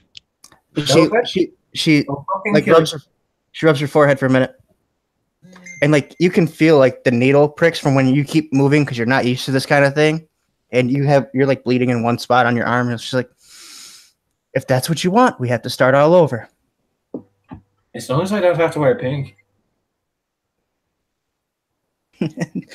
She looks at her husband, and he just drops his head. "I'll go get more silk," and then he walks out of the room. He says, "Wait, no, boy, you go get the silk." And he like rushes out the room. And you spend pretty much the rest of your afternoon getting poked and prodded with needles to make a dress. I don't have to wear pink. Or sorry, until about noon. And then they take it and they can finish it from there now that they have their measurements and the general size. And then Millie's kind of a redhead, so pink, bad. Like that's some awful level shit there. later that day, Sahnna, you're approached by a slightly tall, thin, like skeletally thin, but not quite as much as Victor. Very pale man. And he says, "Miss Sahnna, you're like downstairs eating or something right now too." He says, "It is your turn." Mouthful of food. You have like a whole like chicken leg in your mouth. Yeah, sure. It's your turn. You must come with me to your rooms. Wait, what is this for? I think he like looks at your plate and says, "You can bring the food." Oh, okay. And then like he walks away with his nose up in the air. He's had a bad day. Give him a break. And then like as I've been nice to the woman because she's cows me, but I have been verbally berating the other guy the entire time. and like there's that third desperate guy who's just desperately like trying to hand out the silk and the needles and the not get in anybody's way. And then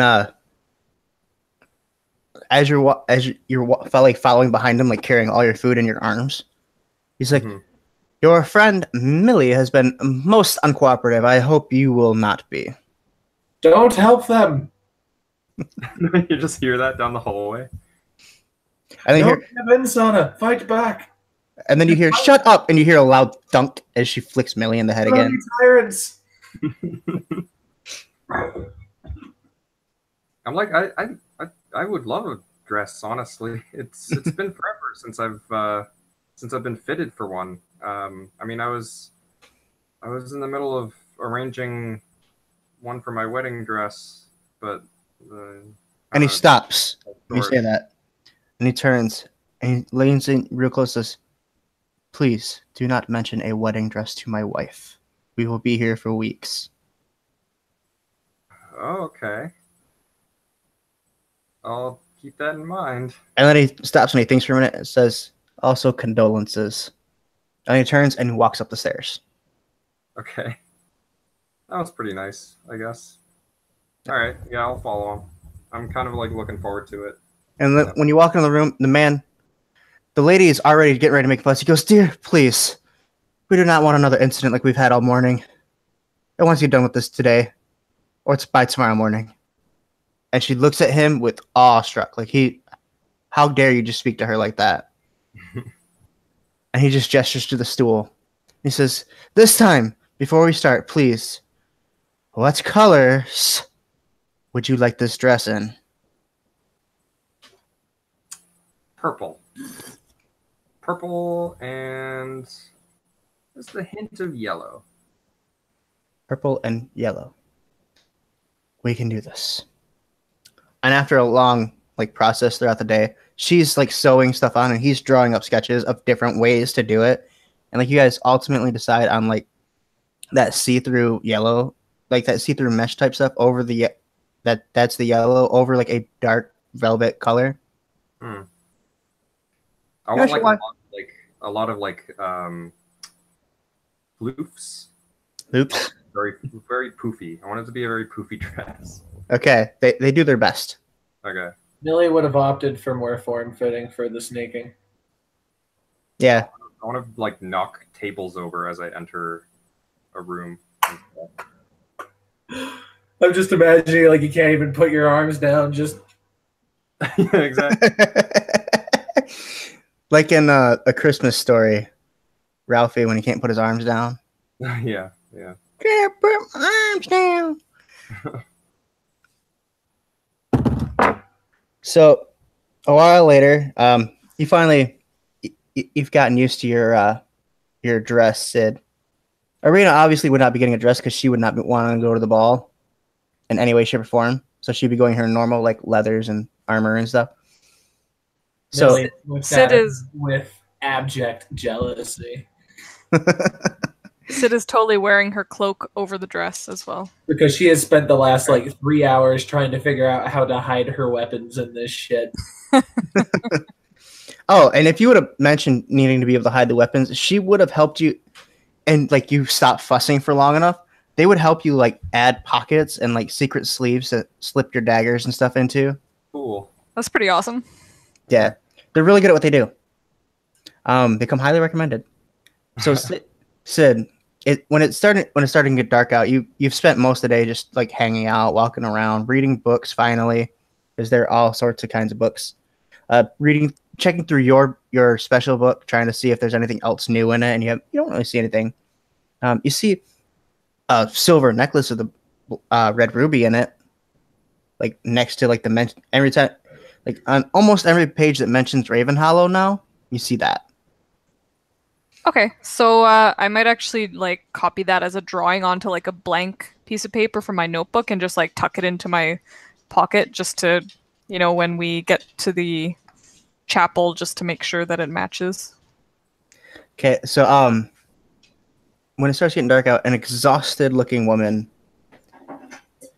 and another exhausted-looking man and a frantic-looking young man walk into the room and they say, "Cydia, it is your turn."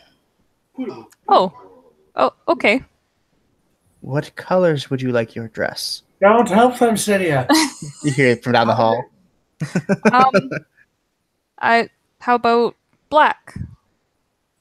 Black and we need Silver? 2 colors. We can do that, actually. That's kind of a common one. Awesome. And she has you stand on the stool, and in your glory, you spend hours. Just like when you were a little girl and your parents were taking you to a special party or something, they'd have a tailor come and make special dresses for you and your sister. Sid's perfectly happy to just kind of have a book in her hand and stay still. Yeah. And finally the woman's like, this one, and she's like is playing with your hair at the same time as like trying to get your hair out of the way, and like she's like, this one is perfect, almost a mannequin, because you're actually used to this and you know how to stand perfectly still to not get stabbed with 1,000 needles. Mm-hmm. And the husband agrees. He's like, yes, finally something easy.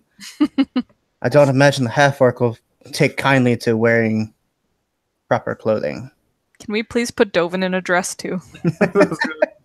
Yeah. I was this close to saying It's gonna be a fun time for that. How did your character die? Well, they tried to put me in a Yeah, Dovin's gonna be fighting a lot tomorrow. So I can just picture Dovin in a dress now, pink and frilly, Mm-hmm. Hawaii Dovin. with his green skin. But yeah, so yeah, they make the basic shape of the dress, and they say, it'll be done in 2 days. Thank you for your cooperation. Oh, no problem. And like the husband's like, well, the woman says that, and the husband says, dear, the last one helped as well. And they're like, oh crap, now we got to do the half-orc. We do it in the morning? No, let's just get it out of the way now. And Dovin, I assume you've been drinking all day. It's probably passed out by now. most likely, yeah. It's close. It's close. alcoholism. It's close to midnight by now. So if not, you've been drinking all night. They walk in. He's drunk. They walk in, and you're sleeping on the floor with like a big pile of drool. They just look at each other and like, let's just take measurements. And they take measurements for a suit. Damn. The only flaw to being an alcoholic. The only one? Yeah. You know, if you don't count the alcoholism.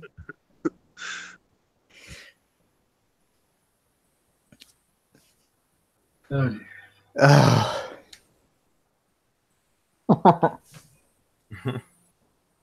So, the next morning, after all those wonderful events that some of you are used to and some of you definitely are not.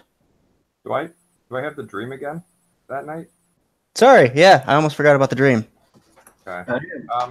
Before I go to bed though, for that night, I want to talk to Sid real quick. Okay.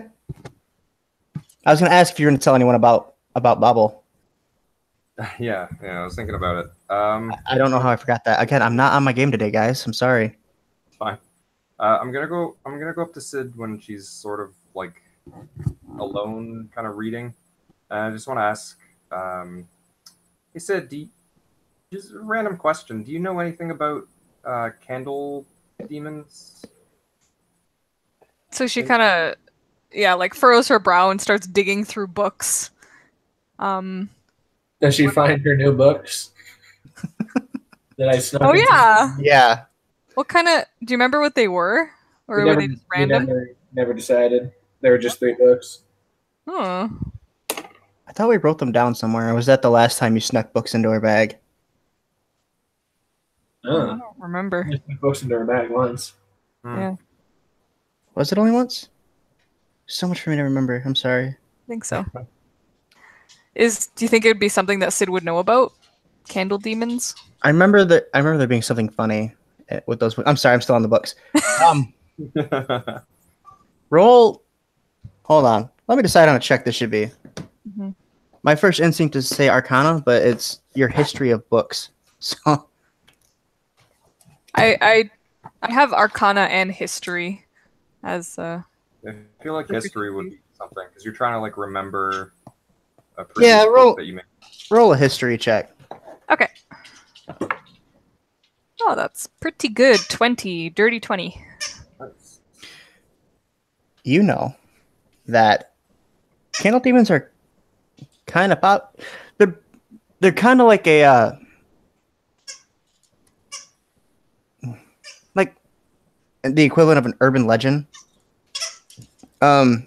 Most of the books you find in them are like children's books or books of silly stories or something like that.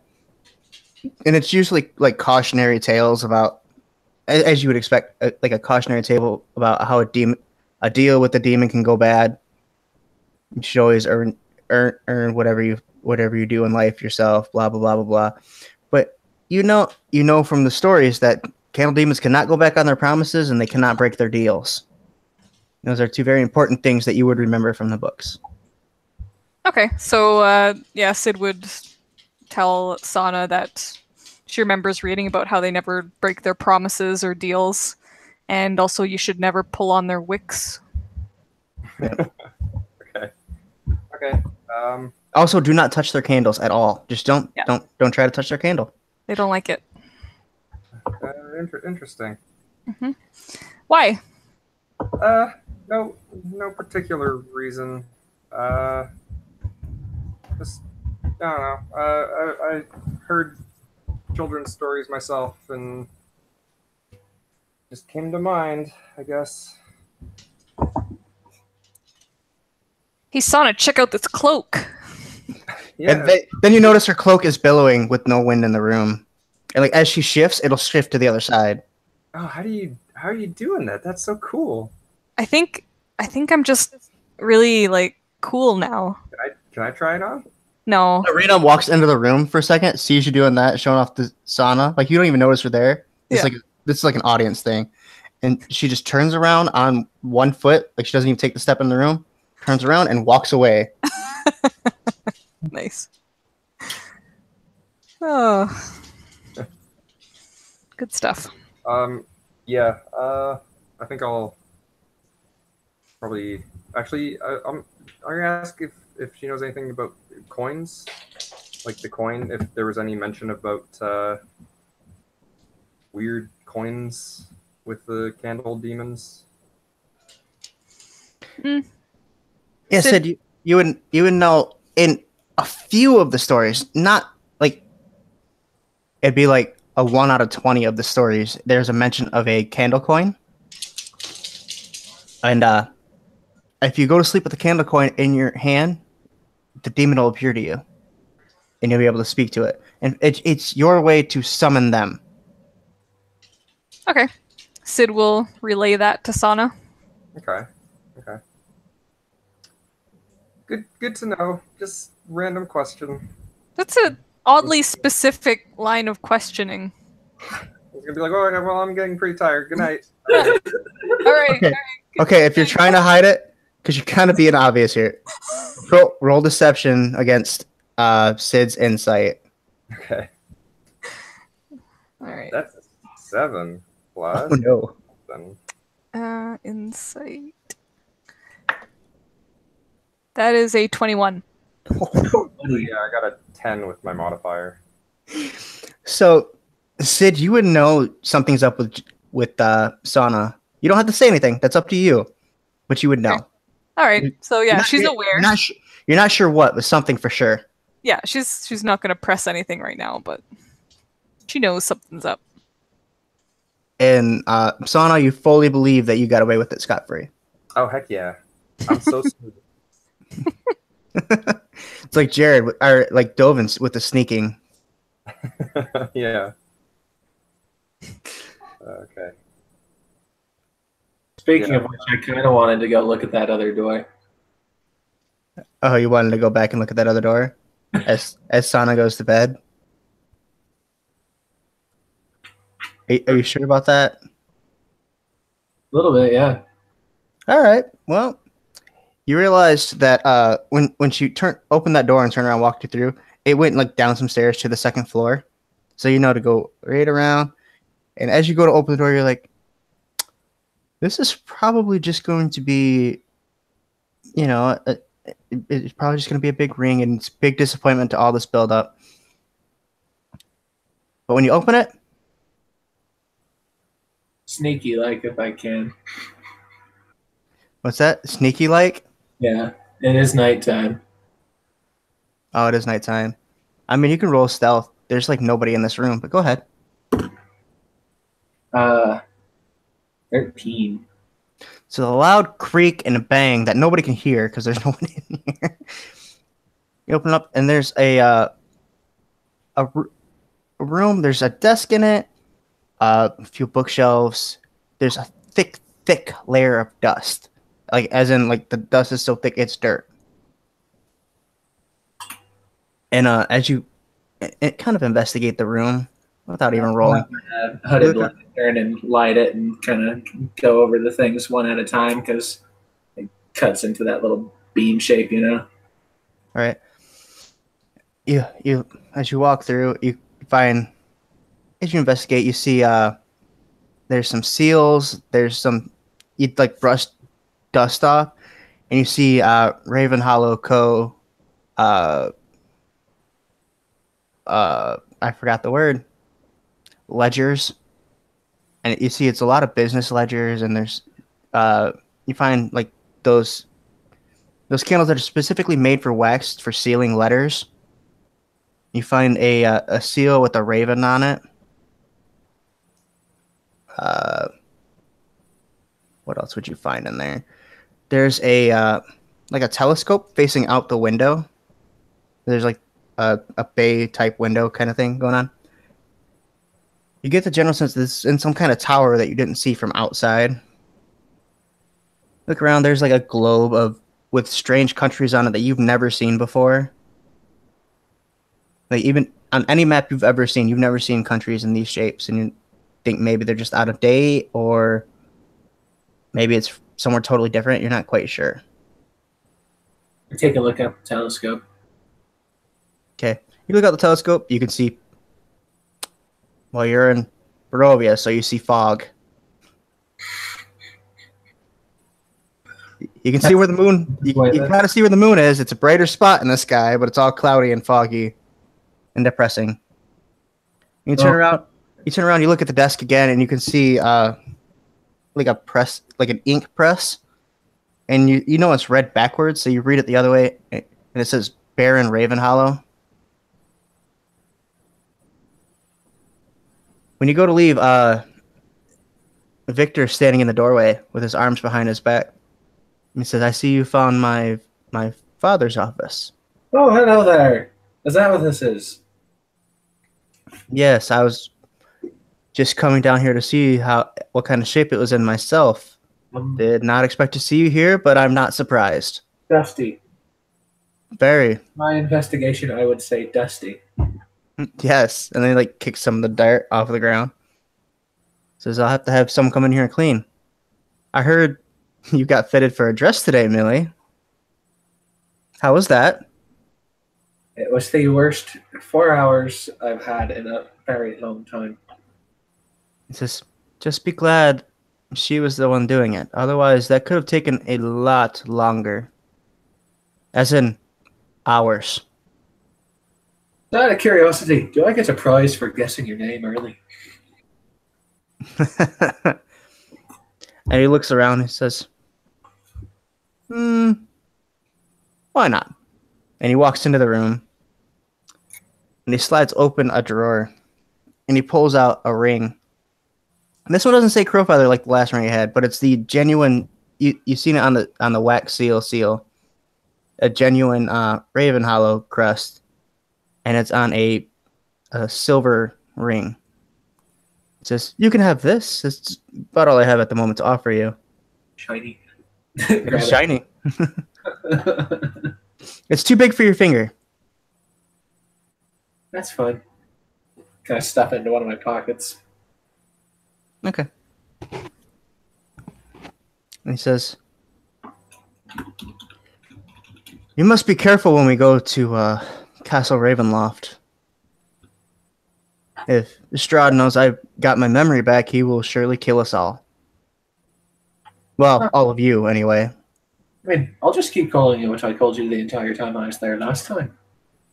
Which was? I've called you Victor for the past week.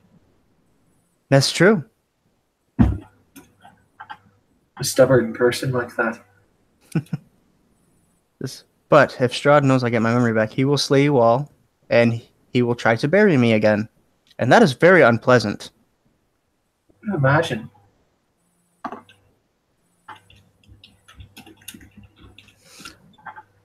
So he leaves, and eventually the night carries on. Millie goes to bed. Believe it or not, Sahnna, do you hold the coin when you go to sleep? Yeah, definitely. I kind of like sit on my bed side for like a long time, kind of contemplating, kind of going over like all the stuff that I was thinking about throughout the day, all the things that Sid had mentioned to me, and I'm just kind of like looking at this coin, and I just kind of like grip it in my hand, like make a fist, and then I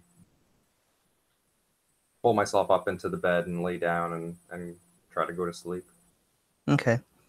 You fall asleep rather quickly this time. Oh, before that happens, I cast protection from evil and good, just in case. Okay. Just as you're like drifting down to sleep. Yep. Like you cast it and like your eyes just slowly close and you're out within seconds after. And it feels like as soon as you close your eyes, it almost feels like you blinked because you close your eyes and you immediately open them. And you're kind of sitting on this lovely red couch with all this gold all over it. Like the frame of it is gold and the couch is like this red velvet. Okay. And sitting in front of you playing on the piano, this big huge grand piano with his little feet dangling off the bench, and he's trying to reach. Like as he reaches over, his arm extends to the other end of the piano to play. Oh, weird. Okay, yeah, I'm just kind he of looks sitting at there enjoying. he looks at you while he's talking and he's playing the piano. He says, "Well, did you choose?" I think I know what my answer is, but first I have a few things I want to say. He kind of chuckles and says, "Sure, go ahead and say it." So the deal is, you're gonna help me find my fiance. Yes, and his murderer.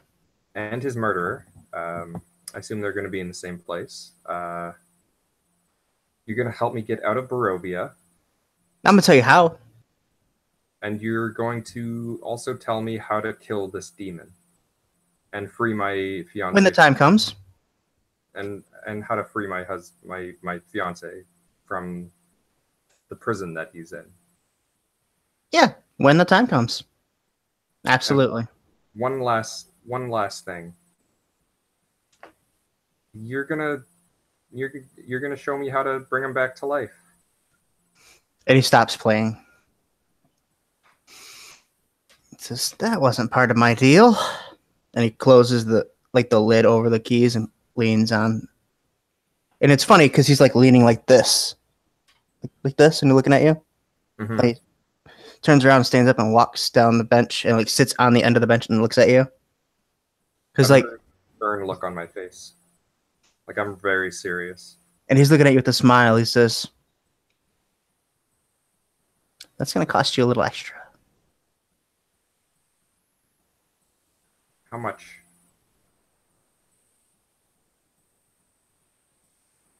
Well, you see, the thing is, I can't bring your husband back. But I know someone, well, I know of an entity, per se, that is even closer than your husband, points that out, that can give you the power to bring him back in the flesh, just as he was the day he died. And to sweeten the deal, that extra isn't going to come from me. It's going to come from your deal with them. That is your own. That is your own thing. Just brings you to my service faster. Okay, so you're gonna show me, or tell me where this entity is that's gonna help me bring him back to life. Yeah. I kind of just like look down at the. And he says it totally nonchalantly. He's like, "Yeah." Yeah, I'm just kind of like. He leans back on the bench and he's just waiting and he's smiling and he's kind of rocking back and forth because he knows he's got you now. Yeah. So the thing that Sahnna's kind of like thinking about is like what she had heard before about the demon planning to use Filber's soul for like a spell or something. Means that she's probably running out of time. Mm-hmm. And she's like nowhere near finding him or getting anywhere close or making any progress. if anything, she's like gone back a few steps because she can't just like learn a new spell and bring him back to life. She has to like free him first. Mhm. So it's so much more stuff now. So yeah, she's pretty desperate. So I think she's probably gonna put her hand out and shake and sign. He's gonna smile as you put your hand out and like pull out of his pocket like that scroll, and he unrolls it, and there's like 30, 20, like 10 feet in between you guys now. I had to decide how much space there was, and it rolls all the way out, and like the end of it like floats up to you, and there's like an inkwell and like a quill sitting just floating next to you. You gotta sign first, then we shake. What's that? He says you gotta sign first, then we shake. Do I have to sign in blood or like ink? How's this work? He points to the inkwell. He says, "You're not the brightest bulb on the tree, are you?" Of course. I'm sorry. It just seems like demons and blood. Sorry, it's probably just a stereotype. It's like, I am not a barbarian. What do you think I am, Asmodeus? And he like looks scared and like looks around and says, "Don't tell him I said that." Okay. And I sign my name. And he sucks it back up, tucks it in a pocket, and like reaches his hand all the way across that 10-foot span to you. I kind of like reel back a little bit and then hesitantly grab his hand. When you grab his hand, his whole arm, as it retracts, it pulls his body towards you, and he shakes it. Says, "The deal's set." And then you wake up, and it's dawn. Hmm. And that's where we'll stop this week. Okay.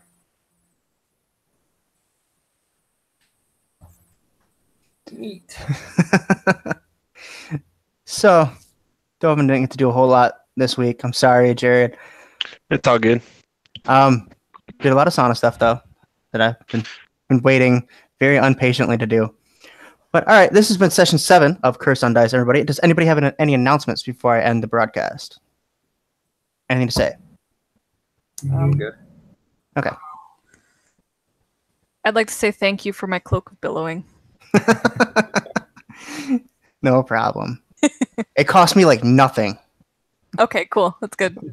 Got it on sale. Nice. Discount. I did want to mention real quick, don't forget that Curse on Dice, or not Curse on Dice, it should, but it doesn't. Geeks on Dice has a Twitter account, so look it up at Geeks on Dice. All one word, obviously, because it's Twitter and that's how they work. So we'll be back next week to figure out what else goes on. How Sahnna's going to find out the information that she was just promised. That should be exciting. Do I have the coin anymore, or is the coin gone? You still have the coin. You absolutely still have the coin, I should mention before we Okay, hang. good. I'll put that in my inventory. Okay. Also, I want to pick that mirror real quick. Okay. So, Change here. once again, that's been session 7. It's been fun. Stay geeky. Make it to level 4 before you sold your